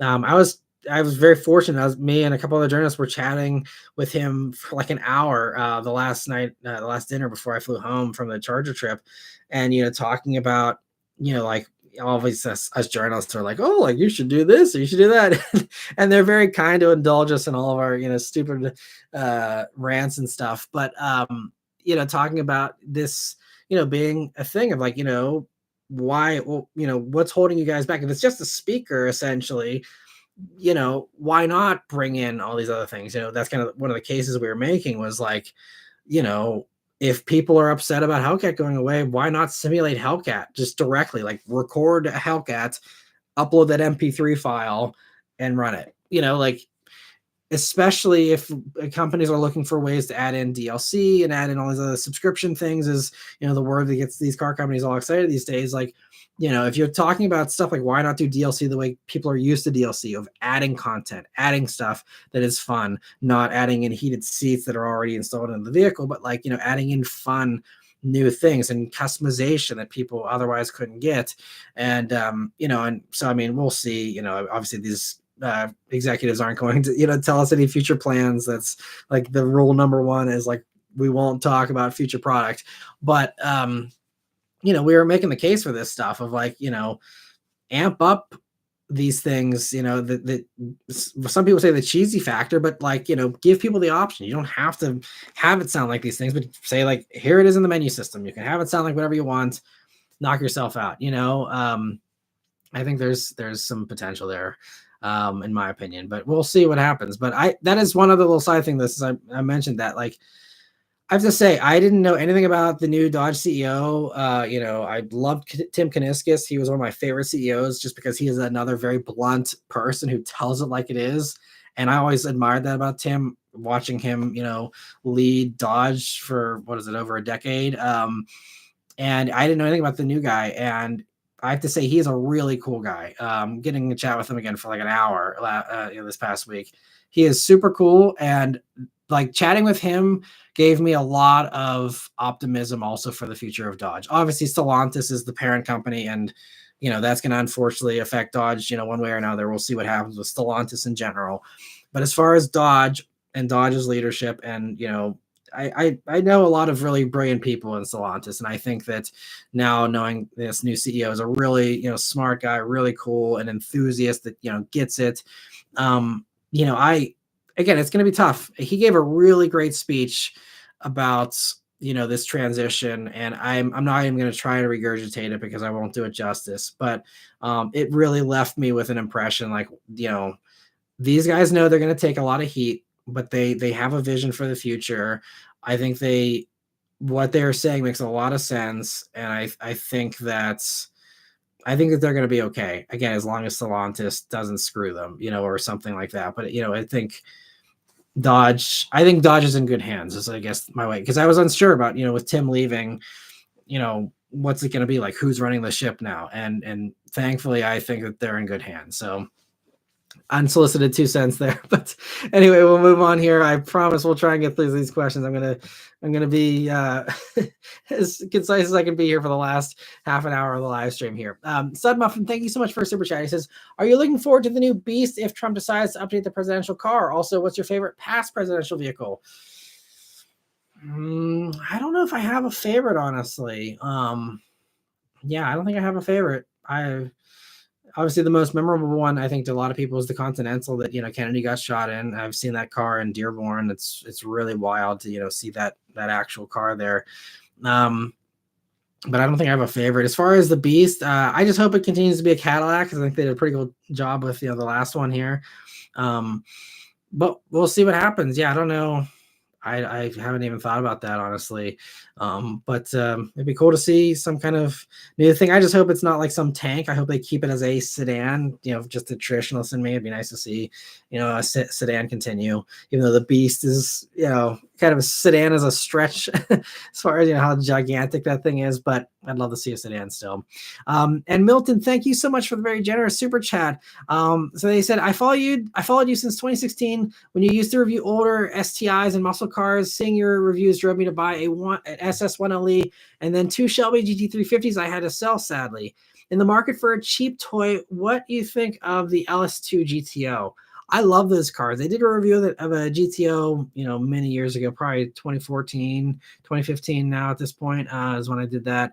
I love them. I think they're fantastic. I think they were kind of underappreciated at the time. It seems like now people do appreciate them a little more, but I think they're still kind of under the radar a little bit. I think they're great. I always thought they were great. Actually, in high school, one of my friends had one, gave me a ride in one. That was one of the first like faster cars, especially muscle cars, that I rode in.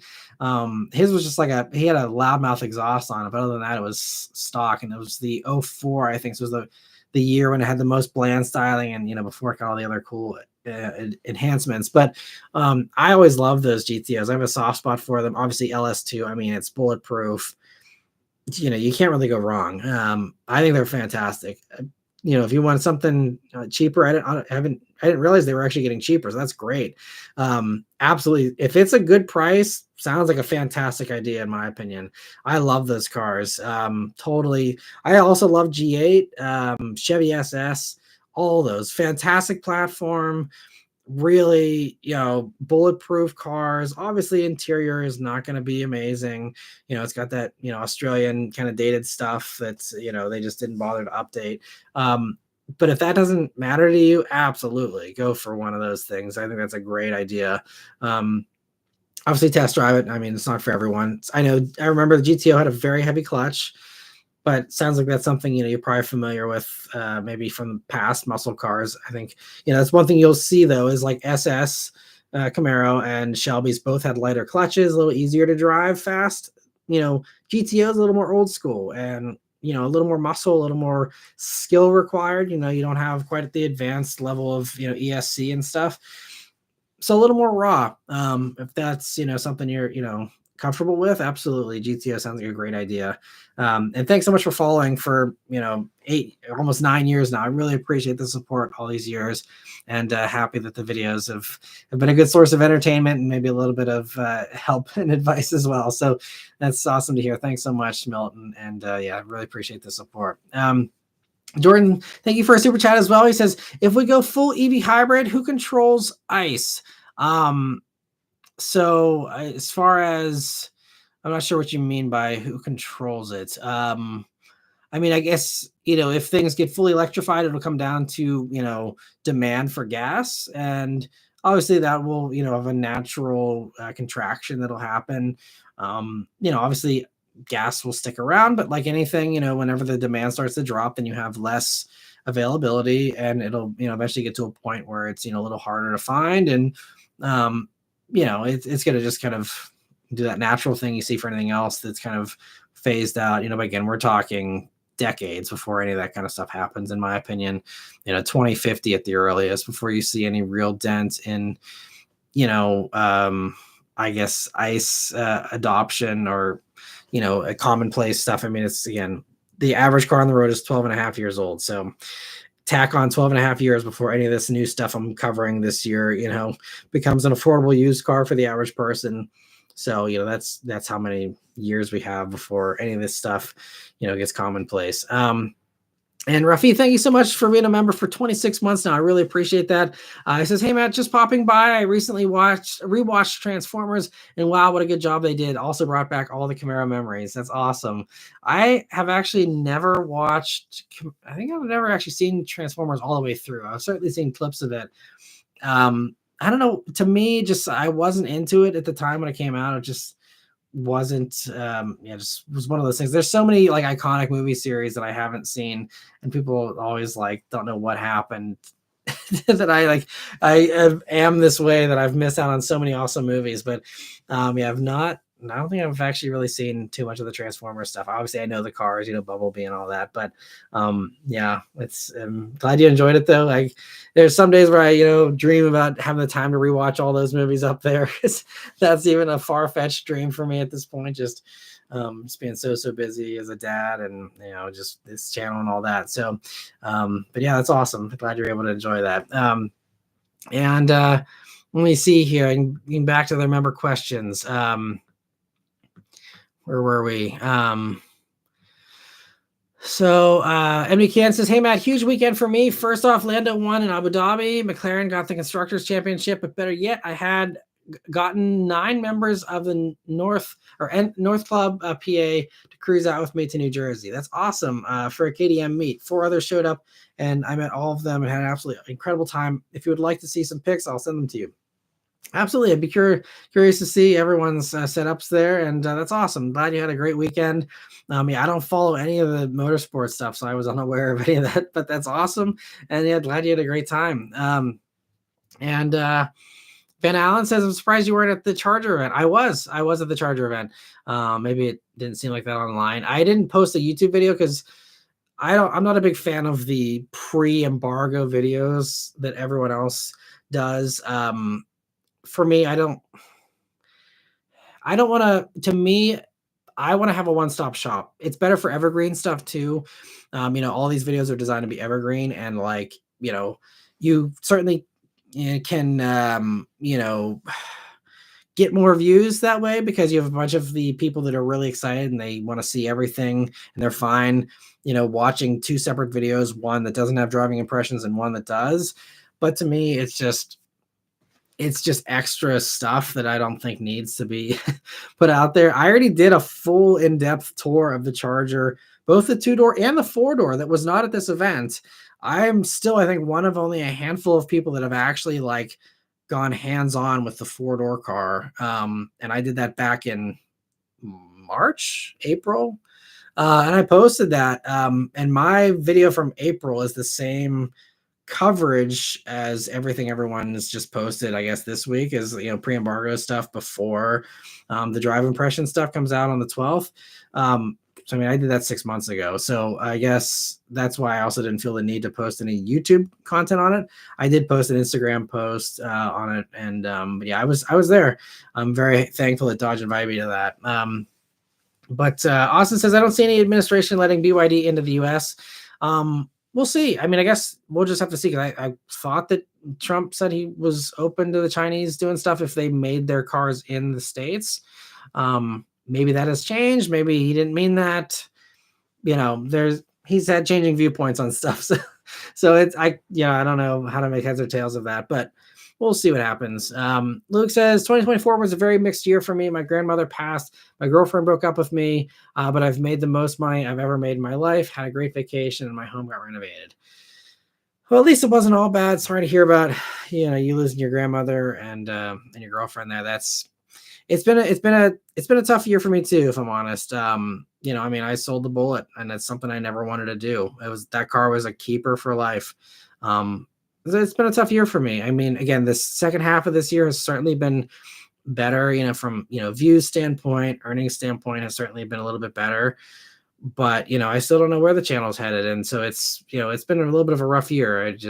Selling the Bullet was really a heartbreaker for me. And also personally this year, there's been some things that have changed in my life that, weren't great either. So, 2024 it's been a rough year, I think, for a lot of people in a lot of ways, whether it's just affordability, a lot of people struggling out there. I can certainly relate, but it's sorry to hear about the downsides there, Luke, but glad it wasn't all bad for you, and hope things keep looking up here. I can completely relate to a lot of that stuff. Let me see here. I see Veslin saying, if you buy an older hybrid, buy a Toyota. Good success. Have you considered making e-bike or motorcycle videos? People seem to be more accepting towards that, except for the Harley people. No interest really. Motorcycles absolutely, to me, are out of my risk tolerance. Just too risky for me. If I'm going to have some idiot texting and driving and ramming into me, I want to have metal and airbags and crumple zones around me. That's always been, I'm open to dirt bikes, because dirt bikes, I can be in a controlled environment with, not having idiots around me. So that, would be something I wouldn't be opposed to in the future if I had the time and the money for an expensive hobby like that. E-bikes, I think there's a lot of people doing that already, especially a lot of these e-bike brands have been giving people e-bikes to review and just like letting them keep them. So a lot of people have just been like reviewing e-bikes and then like selling them on Facebook Marketplace and like making that like a side gig for them of just reviewing e-bikes just because you can make money selling them. So there's, people I think are already doing that plenty. So I think that's kind of an oversaturated thing already anyway. And I don't have any passion for that. So it's really, that's what's kept me out of doing a lot of video ideas, is just not having the passion for it. This is why, despite everyone saying I should be doing project cars, and I know they're right, like project cars get eyeballs, and those types of low-hanging fruit that I could do, but I'm simply not passionate about it. And I gotta do, if I'm gonna be working my tail off doing this job, I want to at least be enjoying what I'm doing. and project cars would be, you know, an aggravating, hair pulling job for me. It would not be a fun, you know, thing. And same thing if I'm, you know, reviewing stuff I'm not comfortable with or stuff that I'm just not excited about, like e-bikes. It's just, you know, I'm more interested in reviewing a Honda Odyssey than an e-bike personally. I'm sure it's a great idea. Again, I'm sure there's, like you said, more people maybe open to that or looking for that these days. But it's just something that, yeah, no interest in, unfortunately. And Mr. 705 says, I was curious if the 25 Tacoma wasn't listed online yet because of the possible tariffs since it's made in Mexico. No, Tacoma is such a huge seller. And again, like, there's a domino effect. Like, yes, that hurts Toyota, but that also hurts a bunch of other stuff. And it's a whole thing. I don't think it's because of that. I could be wrong. Because again, all bets are off for next year, but I don't think it's that.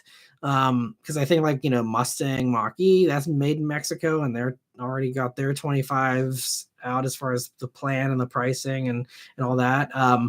So I don't, because I feel like that'd be like a universal thing from every Mexican made car if that was the case, but I don't think that's happening. So I don't think it's that. I see TFI appreciates the Harrison Auto Sales reference. Goth Rocker says, I hate the car companies doing that god awful fake engine noise on the EVs. EVs are meant to be silent and quiet, very stupid, adding speakers and fake sounds to make a car cool. It's not cool. I mean, you know, everyone likes something different. I think this is something I've been saying to enthusiasts for over a decade now. You know, everyone likes something different. And I think the great thing with the EVs is you can offer that choice. The Charger EV can be silent.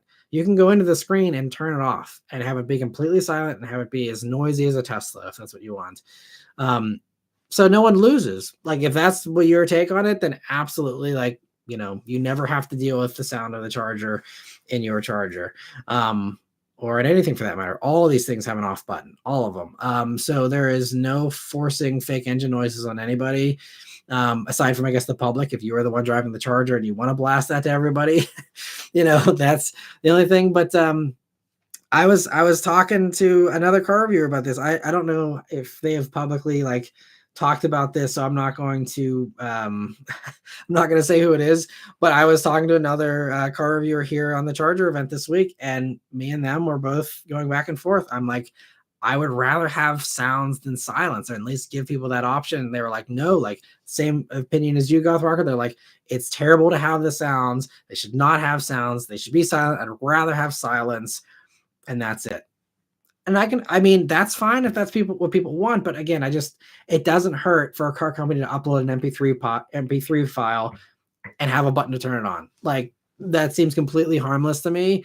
You know, again, the exterior stereos thing is kind of a different, you know, that does affect other people, but like the Ioniq 5N, it's all internal. And so it's, you know, and I talked about this in my review, you know, I'm going down the highway in the fourth fake gear, sounding like an Elantra N, crackling and popping, and I'm in there having my own fun little concert of engine noises that no one else can hear. But for me, I'm having a good time. I'm happy. I'm loving it. And, you know, I don't think there's anything, you know, negative about that. You know, I'm making myself happy listening to whatever content I want to listen to, whether it's a podcast or it's music or it's my fake engine noises. You know, to me, that comes down to the driver, and that's, you know, a very personal thing. So I think the option's great, but, you know, I can understand people don't like it, and again, just turn it off. And Austin says, hey, man, I watched your Jetta GLI review. Really don't understand the point of that car if only available as Autobahn trim. GTI or A3 or better value VAG products other than no manual. Yeah, if you don't mind the automatic, I can agree with that. I mean, is A3 as punchy as GLI? I thought A3 was a little less. Maybe it's the same at this point. Can you actually get an A3 for 35 grand?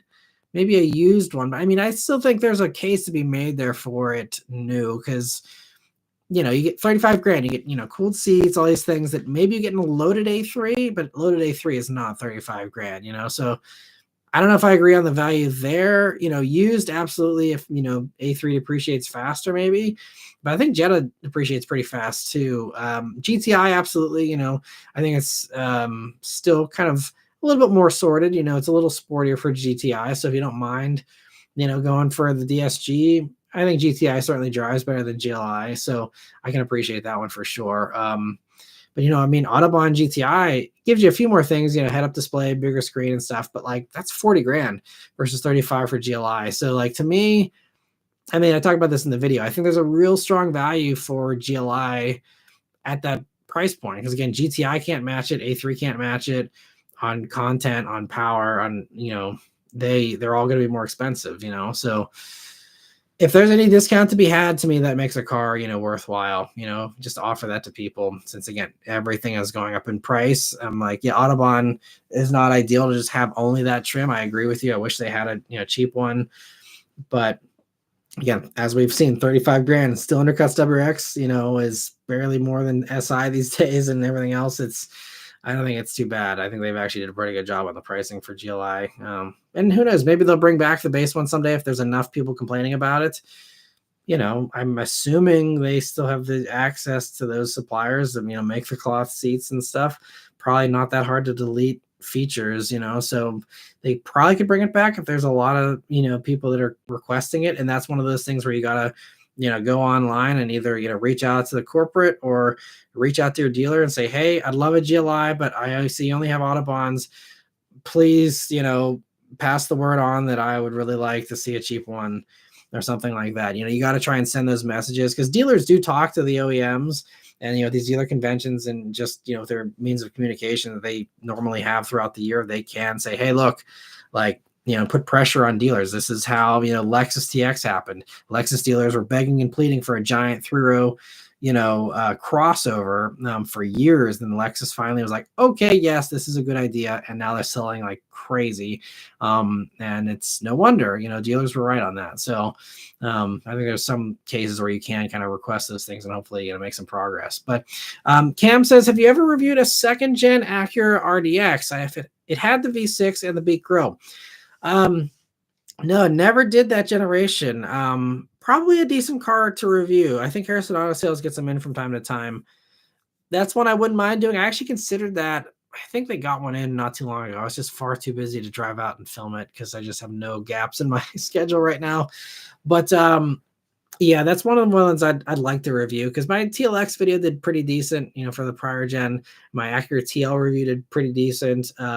And continues to get, some pretty good evergreen views. So that's one that, I think I would like to revisit at some point. My cousin actually has one and loves it. She's had it for years now, and speaks very highly of it. So I do need to try that out for myself and do a review. So glad to hear that you're curious about it at least. And yeah, something I'll have to cover at some point here.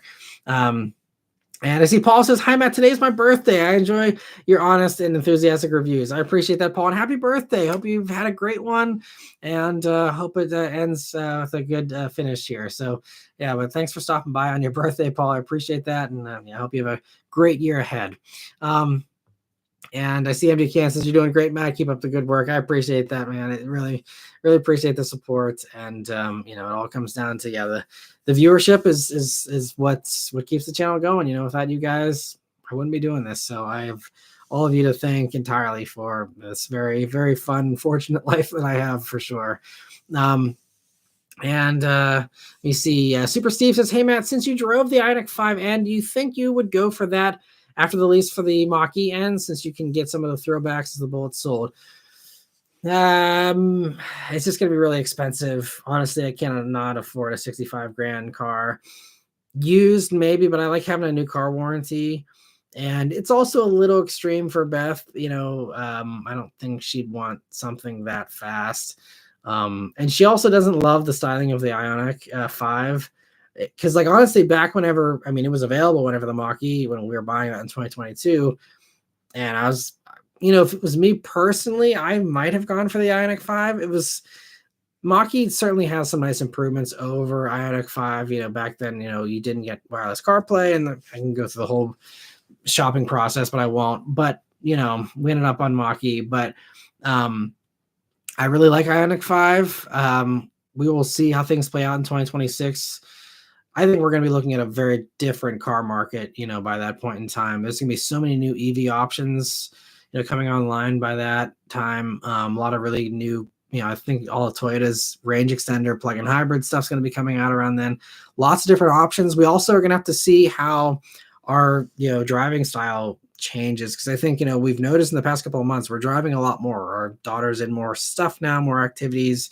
We've just been busier, and we're actually kind of starting to drive the Mach-E a lot more, to the point where, like, this past week we've been actually struggling to keep up with charging it on the just level 1 slow house current thing. We did catch up eventually, but we're like starting to talk about, like, well, maybe we need to upgrade to like a level 2 charger here at some point, if we keep on driving this much.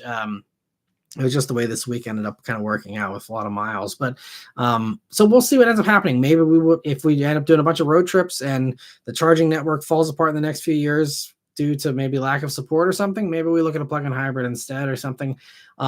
Yeah, I have no clue. I mean, I think Beth definitely wants an electrified thing. She loves the electric response. For her, it's just throttle response. She hates waiting for a transmission to figure out what gear it needs to be in and waiting for an engine to rev up. Like, she loves that instant. It's the performance. It's literally EV performance is the reason why she will never go back to gas. So as long as it has that electric kind of component with a plug-in hybrid, at least you still have that, for most of your driving. But I think for us, it's going to be something electrified, but how much, we'll just have to wait and see. We really like the Mach-E. Maybe we'll just stick with that. But yeah, unfortunately, I would love Ioniq 5N myself, but I don't think Beth would be up for something that aggressive and just too expensive anyway. Raphael says, I didn't understand the Toyota BMW hatred. BMW makes the M2 CS. They know how to make a performance car. Yeah, and I see Dylan says, yeah, TJZ purist. I think it's just the people that, if it's not Japanese, it's not good in their mind. It's those people. And everyone has different preferences, but I agree with you. I never understood the hatred myself. I mean, I guess I understood, people. The argument made sense. It was just that I didn't agree that it was an issue, But anyway, good success. Sometimes it's better to end on a high note and keep the legacy positive. Honda knew that and didn't make one with the S2000. I think that's a very, very good point for sure. As far as the S2000, he says it's also the reason why the Grand Tour ended with the 3. They could have done more, but the quality wouldn't be as good as they're getting too old. Yeah, and and even like Jeremy Clarkson said, in this last episode, he's like, all this new stuff's electric, and he's just not into it. And it's like, at least he had the honesty to to air that. And even if I don't agree with him, he's like, he literally is like, you can't review them. There's nothing like.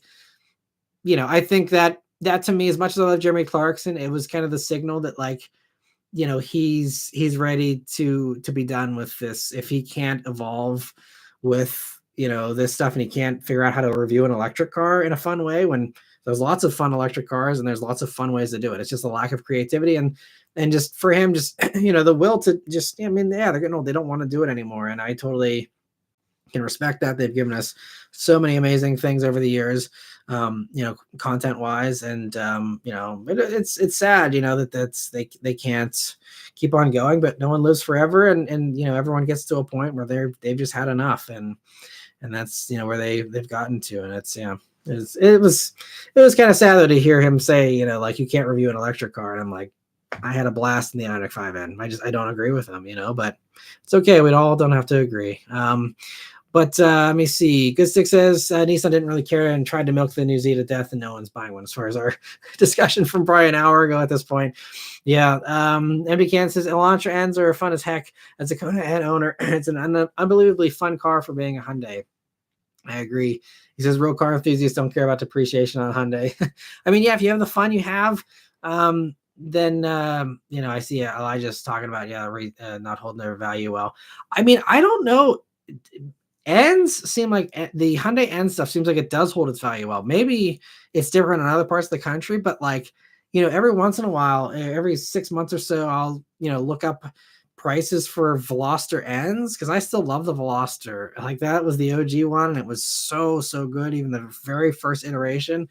And I'm like, wouldn't be a fun runaround car, has a decent back seat. If I ever needed to replace something, I always have like a running list of, cars I would buy if I needed to buy another car again someday. But it's like Veloster Ns, if you can find a nice clean one, which is really hard, even if you can, they're still expensive. I mean, that car, again, we're talking pre-inflation prices, they were like under 30 grand. And you look now, I mean, again, I haven't looked in a few months. I could be wrong, but like last time I checked, you can't get a nice one for less than 25 grand. So I think the ends are a completely different beast from every other Hyundai. I think ends hold their value well. Maybe a launcher end hasn't. I haven't checked in the, those ones in particular, but end stuff seems like it holds its value pretty well from what I've seen, my limited experience. So I think that the depreciation argument doesn't work on the ends in my experience. And Cam says, I was watching the Z Nismo review while unlocking it in Forza. It's ironically a very grippy and well-handling car. I know a lot of people really love the Z Nismo and said it's like the best thing Nissan makes, all that stuff. Again, it's just, and this is why I'm not going to cave to pressure. Like, even if everyone else loves it, like if my experience was bad, I'm going to say it's bad. Maybe I'm way off base. Maybe my car had crappy tires. I don't know. But like when the thing's fishtailing on me and I'm just trying to do a review and I know how to drive. I mean, I've done, what is it now, 5 driving schools. I mean, I'm not a race car driver, but I'd like to think that I can handle a car somewhat decently after 700 plus car reviews. And Z Nismo was just like unruly. It is what it is. But yeah, I think I'm definitely the only one who's complained about that car, pretty much, aside from maybe a few people complaining about, the crappy switchgear and stuff for 65 grand or whatever. But it's, yeah. Again, even whenever I have the unpopular opinion, like Jag, that Jag video, I got so much hate for being like people are overreacting about the Jag thing. But that's me. I'm going to be more blunt like that. I'm going to do that more and more this year of, not trying to be the contrarian, but like not shying away from that. And if I have the unpopular opinion, I mean, obviously I'm not going to like be offensive, but like if it's something that's, a harmless thing to be a contrarian about, like if that's how I feel, I'm going to say it, I'm not going to pull punches. But let me see here. Goodstick says the one Subaru I really like is the Outback. An affordable wagon is always appreciated. Yeah, Outback certainly has some appeal. I mean, I don't love the screen in them still, but that is a pretty well priced one. Especially, honestly, I like the naturally aspirated Subaru powertrain better than the turbo one, because the turbo one they still can't figure out how to do CVT and turbo well, in my opinion. But for naturally aspirated, absolutely. Like my parents have a Crosstrek, my mother-in-law has a Crosstrek. I think Crosstrek is a really solid little car. Still wouldn't be my pick. But I can't blame anyone for getting a Crosstrek either. Same deal. They're priced well. It's pretty decent from a competition standpoint. And there's certainly some bright spots in the Subaru lineup. It's just some of these other things where they just, don't compete as hard as I wish they would. But anyway, I see Vague Idea says, I've been subscribed since your early WRX fan days. Hope YouTube gives you the views you deserve. I appreciate that. Thank you so much. And yeah, it's just there's a lot of competition. You guys have a lot of awesome other videos to watch these days, and it's just trying to stand out. But it's I don't blame anyone for moving on to other channels and all that. There's trying to compete with guys like Throttle House, which I actually was able to say hi to them again on this Charger event this week. It was awesome to see them again. Super nice guys. Competing with that kind of stuff. I mean, it's hard, how can you ask someone to, watch one of my videos when you got, full blown production stuff that's, top gear quality pretty much, it's tough. So I'm grateful for everyone that I'm able to help and everyone that's able to be entertained by my stuff. But it's tough to compete with, Jason Camisa and Haggerty having more money than God. Like, how do you compete with that? Why would you watch some of my stuff over a Haggerty video, which is amazing? They're hilarious. They're funny. They're entertaining. They're amazing to watch, from a production value standpoint. It's tough, so I totally get it. And that's why I'm just, riding the train as long as I can here and see where it takes me. MD Can says, people only buy Toyotas because they're reliable. People only buy Subarus because they're practical, slow as heck, and are perfect cars to go the speed limit or hold up the left lane and have all-wheel drive. Nailed it. Yep. Let me see Cam's also upset about the GLI having the lipstick. Yeah, it's interesting. It was an interesting choice. I mean, thankfully that's easy to fix, with some plasti dip or a little bit of vinyl or something. But yeah, the same thing I said for people that were upset about like a launcher end having kind of the red outlining and all that kind of stuff. At least it's easy to fix. And let me see. Dylan says, okay, yeah, we talked about that earlier. Excuse me. Good Six says there are two types of super customers: vape addicts and people who need all-wheel drive because they have leaves on their driveways. Almost all cars have all-wheel drive nowadays. Right. Yeah, there's lots of other options for the all-wheel drive must-haves. Cam says cars, big industry. Yeah, we talked about that. Okay. Let me see. We're getting caught up here little by little. Good Six says when the Japanese came in, then in the 70s, Americans were not happy with them, but once they bought Toyota, excuse me, a little gassy here. Once they bought Toyota, they experienced their benefits, and the Japanese became a powerhouse in the American market. And it absolutely could be the same story for the Chinese. Same kind of deal of people not loving the idea initially, and then, but I mean, that's actually a very good, I guess, case study of what could happen going forward. Look at, I mean, we love the Japanese brands. They're great, and they definitely improve the industry. And so that is kind of like the optimistic view of the Chinese stuff coming in, is we have another kind of Toyota moment of being like, hey, look, these people are making cars better, possibly cheaper for sure. But look at what the Japanese brands did to the American car market. They really, I mean, they badly hammered it. I mean, again, it was for the better, but I'm sure every American brand in the 70s hated all those brands, and probably still do to these days. I mean, they look back on this stuff. I mean, before these Japanese brands came in, what was your competition, I guess, outside of the American big three? The Volkswagen Bug, and a few other little niche cars, 911s. I mean, tiny volume stuff. I mean, even Tucker, tried and was crushed. Hudson, all these other brands had to, mold into, this giant, Chrysler Dodge conglomerate, for many years. But look at the volumes they did on everything in the American brands. And also, there was a lot of, cost cutting, a lot of, especially towards the end there, as we got into the 70s and stuff, a lot of corner cutting and just half-assing in general. And, I think, that was a good wake-up call for the Americans to be like, hey, look, you can't rest on your laurels anymore. You now have some real strong competitors. And then they were spending, the entire 1980s into the 90s and, to this day, still trying to, chase, some of that stuff. And in some cases, they never recovered, and Ford exited the sedan game. That was their staple and their only kind of sales stuff for a long time, really. And, it changed things. So, I mean, we could see that same kind of seismic shift like we saw in the 70s of, everyone, now the Japanese and all the other brands are going to kind of be on the defensive of that same, they're on the other side of that coin now of like, we're the established ones. The newcomer comes in, does things cheaper, possibly better and different. And maybe, people start buying them up like, Honda Civics in the 70s and Camrys in the 80s, and people never look back. And, then they have to try and adapt, but then all these other car companies shrink to, the same. I don't even know I can't even guess what the percentage was from the market share that the big three had, in the early 70s versus what they had by like even the early 90s. I mean, the giant losses in volume for them. So that we could very much see the same kind of thing, but instead of just being the big three, it'd be the 30 odd, brands out there.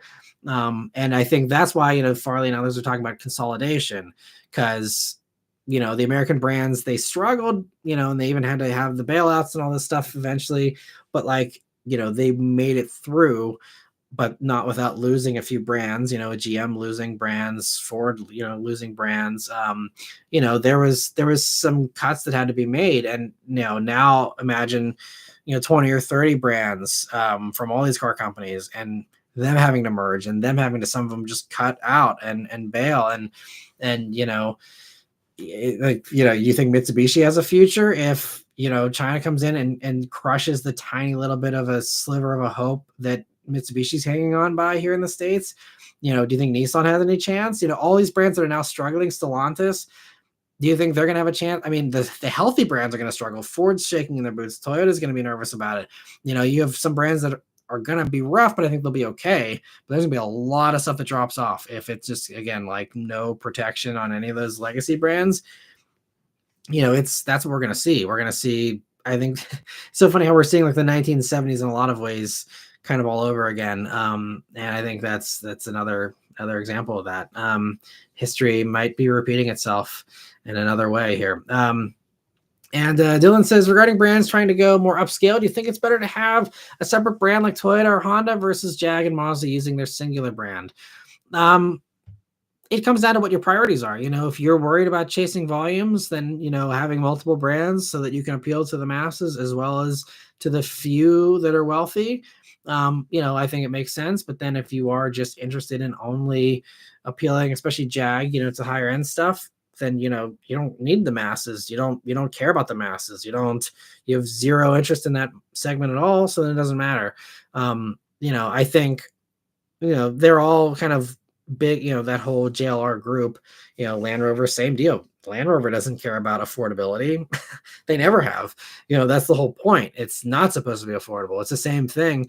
I think Jag, that was kind of where a lot of people think they went wrong, is that Jag tried to go for competitive affordability, trying to beat the 3 Series at their own game and failing. And if they had gone exclusive and snooty earlier, then they probably would have been in a better place. Because again, that's where the profit margin is. It's, the same metal has the same cost. You have the same space inside. Sure, powertrains can be a little more expensive, but like luxury cars are all about profit margin. Like, it's it's still the same raw materials, like any luxury product.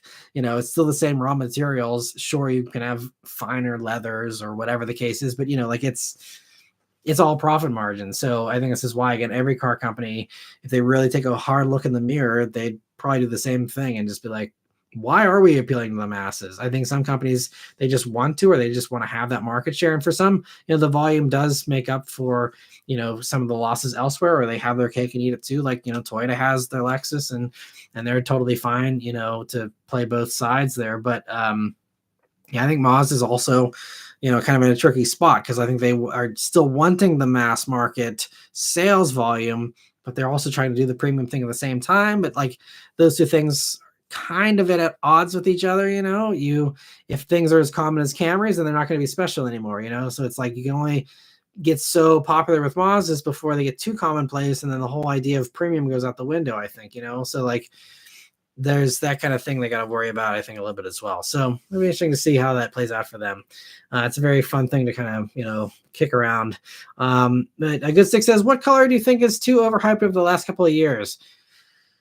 I don't know. It's so funny how everyone these past few years has really been following trends on colors, where it's like the cement color. Like everyone's done a cement color in the past year, and now everyone's doing like a grayish purpley color, which I'm not mad about. But like I've been seeing so many of those kind of pop up on new models. And green was another really popular one. Again, wasn't mad about that. Always happy to see dark green cars. I think it's a great color. But that was kind of a phase for a little bit as well, I think. And so I don't really know. I mean, I don't think there's anything that's too overhyped. I just wish people would quit buying white, black, and silver and gray. I just think any of that grayscale stuff, I'd rather have any color over grayscale personally. But at least some of the grayscale stuff, like the Honda stuff, has some metallic flake in it, and has a little bit of a purpley hue. So there's some of that stuff that's a little more exciting, at least. But I don't think. I mean, color is just such a subjective thing, for cars that. To me, there's no color that I've been annoyed about seeing too much of personally. But let me see. I see Danny saying he's heading out for the night. So I'm sure he's gone. But sorry I didn't get any of your questions tonight, Danny. But hopefully next week we can do that more. See, we're already 7 minutes over 2 hours here, so I'll catch up on the last few member questions. I think we have actually caught up pretty well here, and then we can wrap it up. I see Trent Car Guy stopping by here. And he says, finally got the Magnum back from the shop. I hope it's doing well, and looking forward to hopefully hearing some fun stories from you about how hopefully you're able to get out there and enjoy the Magnum again. And Good Stick says, I do remember my friend having a 2006 Honda Civic Hybrid. His battery failed and the car ended up getting scrapped. Avoid the older Honda hybrid cars and get a Toyota. Interesting. I feel like I see some of those old insights pop up on like the high mileage forums and stuff every once in a while on like the Facebook pages. But yeah, maybe it's not as easy to replace as the Toyotas. I know nothing about that, so it's interesting. I know the Toyota ones aren't too bad, to replace. So maybe that is, the better way to go. And Austin says EVs need to lean into their natural electric motor sound and showcase the electric motors themselves with windows on sportier cars. Right now, everything is hidden from view, no personality. That's true. It'd be cool to see the view of that. I think, car companies probably just think it's not very sexy to look at, but I think it could be. You could kind of, the electric motor itself might not be as artistic as a V8 engine or something. Like, it could still be cool. I agree. And that's something we also were talking about with Dodge even this past week. Was like, one of the other journalists was like, literally just put a microphone on whatever actual sounds are being emitted there, put that through the speakers and see how that sounds. I mean, I think that some people would enjoy that. If people who actually want something futuristic and aren't nostalgic for the past, they want something new and fresh, do that. I think that's a great idea for sure. And I think there's a few like sound systems that kind of mimics that a little bit, but I don't think anyone actually is miking up the EV motors. Yeah, some of them are loud enough you just hear them a little bit more, but I don't think there's anyone that's actually like playing that up as much, which I think, would definitely be a good idea. And let me see. So Austin says, I don't know what Fiat is thinking in the States. They could bring over the new EV Panda, if nothing else. Everything Fiat makes overseas would be an improvement here for their dealers, just so their dealers have more than one car to sell. Yeah, it's a shame. I don't know what Fiat's doing. I think they'll just probably pull out of the States. They'll be one of the first. In the past, they were like, oh, Fiat's got so much money, they can just like, do the US as like a fun little side thing. But clearly they're not like as rich as they were saying they were a few years back. So I think Fiat's almost certainly going to go. I don't know anything, but we're talking low hanging fruit to cut. It's Stellantis, whoever comes in and runs the show, next year. I think that's a common sense thing. They're already running on fumes. There's very little to lose there. No one's buying 500Es anyway here in the States. I think that's an easy one to cut. If Fiat sticks around in the States beyond 2025, I'd be shocked. Again, unless there's some giant investment that comes in, or Fiat finally wakes up and smells the coffee and says, yep, let's ship everything we got in Italy straight over to the States. It actually tries to have an honest approach at, being a full-fledged brand again, then give us everything. They have bigger stuff, like that would fit American buyers. Like, it doesn't have to be little micro cars, like sell all the giant stuff that they make as well. I don't know. Yeah, it is what it is. I agree with you though. MD Can, thank you for the super chat. Sorry I missed these last couple of super chats. MD Can says it's Hyundai, the Hyundai N Club PA. Gotcha. Okay, sorry, misspoke there. He says it's basically all the Hyundai N cars, but we throw in the non-N's, Genesis, and Kias as eligible members. That's awesome. That's cool. You guys are inclusive with it too. That's really cool. Sounds like a good time. That's awesome, and I'm glad you guys are having fun. I don't remember exactly where you said you're at, MD, but yeah, if I'm ever in your neck of the woods in PA, I'd have to come out for a cruise if I have the free time. It'd be fun to ride along, and sounds like a good time. And Jordan, thank you so much for a super chat as well. He says, racing games, will EV game cars cause a flop? I don't know. I think that with the racing games, there's been a lot of like, games where you have cars that are fake, anyway. So it doesn't have to be based in reality, like the racing sims and stuff. Maybe you see, Forza and Gran Turismo take a little bit of a hit, but I think also in that, you're going to have a lot of people that want to, still pretend to drive around all the old stuff that, maybe they can't afford these days. Same thing as it's ever been with the appeal there. I think that'll just continue to stay strong with that appeal for, I remember when I used to have a M3, and now I have a Tesla or whatever. Like, I can't wait to, go back and have the nostalgia of driving an M3 again in Forza or whatever. I think there's some of that stuff that'll remain. So I think that'll still be strong. And we see here, last few more questions. So Austin says, yeah, I hate the pre-embargo videos too. If you can't review the driving impressions, what's the point? That's my thoughts as well. But, all the big channels do it and people watch. People vote with their views, and the votes clearly show that those videos are popular. To me, it's double the work too, and those videos age so poorly. Because now imagine a year from now trying to link someone to be like, oh, now you got to go watch another video for this other part to actually see the rest of the review. Like, it's just no one makes that leap easily. Maybe a few people will, but you lose them, and then they don't get the info that they're looking for in one stop. And this is kind of why I kind of cut back on the interior reviews a little bit, because I heard a lot of people saying the same thing with those. And I think I still do some of the interior reviews, and sometimes I'll reference those, just so I'm not saying the same thing, 5 times. But, I think just the one-stop shop thing, I think, is kind of what I've been saying also with YouTube, saying how so many people are now watching YouTube videos on TVs. Then we're seeing, this trend of not only just car videos, but videos in general on YouTube getting longer, because people want to watch it like they're watching a TV episode. They don't want to have to be clicking around every 5 minutes to find a new video.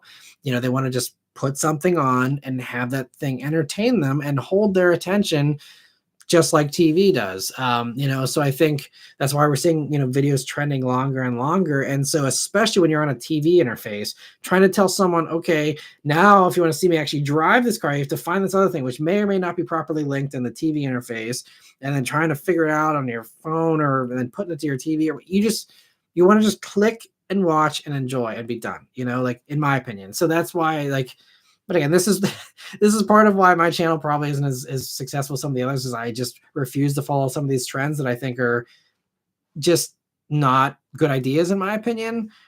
But they get views, and they do them, and so they're doing the right thing, for their audiences and for their wallets as well. I mean, clearly it's paying off, but just to me, I think it just doesn't age very well. I'm all about the evergreen stuff, and so I'd rather just have the one video and tell people, this is where you go to see everything on this car that I think about it.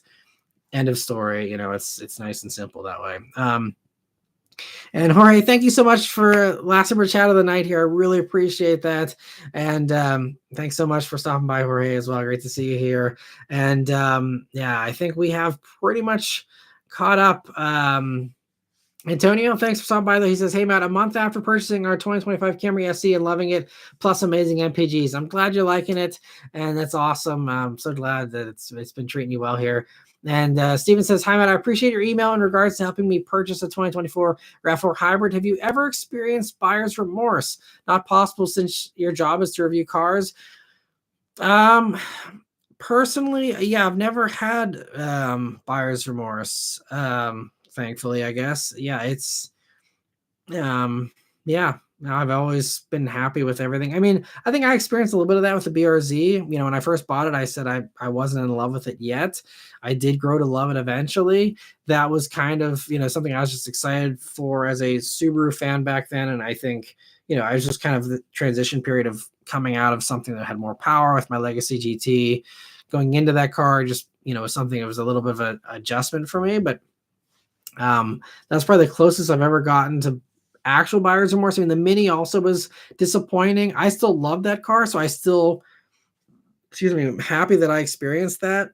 But that's just that one let me down. It wasn't like I guess it was a bad choice on my part, but it was, it wasn't like I was like, this car doesn't fit me well. It's just that, like, this car, is actually leaving me stranded, which is a different kind of problem, I think. So, yeah, I think with that, I have seller's remorse, because that one I should have kept and milked it for every stranded side of the road video I could have milked out of it, because it would have been, could have ridden that thing to way more views if I it would have been miserable, because I don't enjoy being stranded on the side of the road, but it would have been YouTube gold. So definitely didn't play that one the right way, but hindsight's 2020.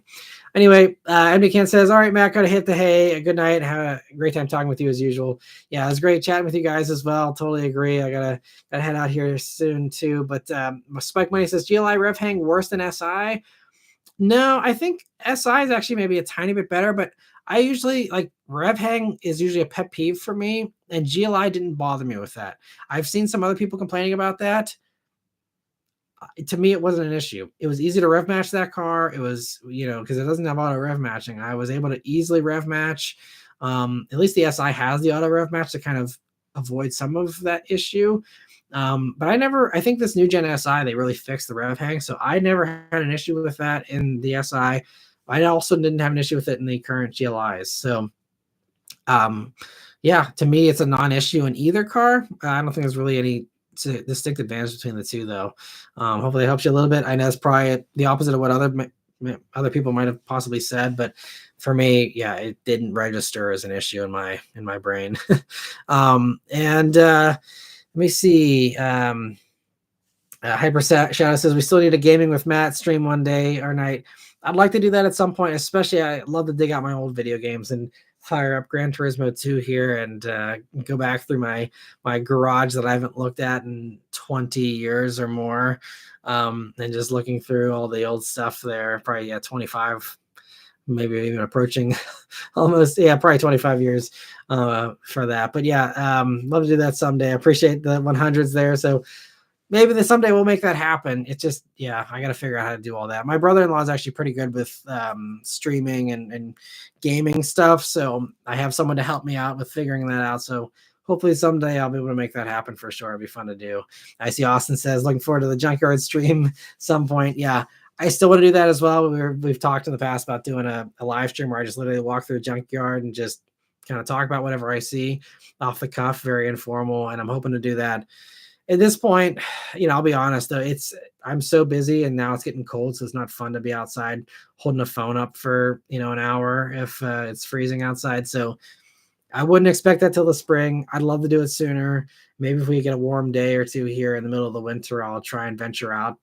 But most likely that'll probably be, we'll see. I won't say never say never because we've had some 60-degree days here in the wintertime over the past few years. So we'll see. But I'd say sometime probably in the spring is the safer bet for that, unfortunately.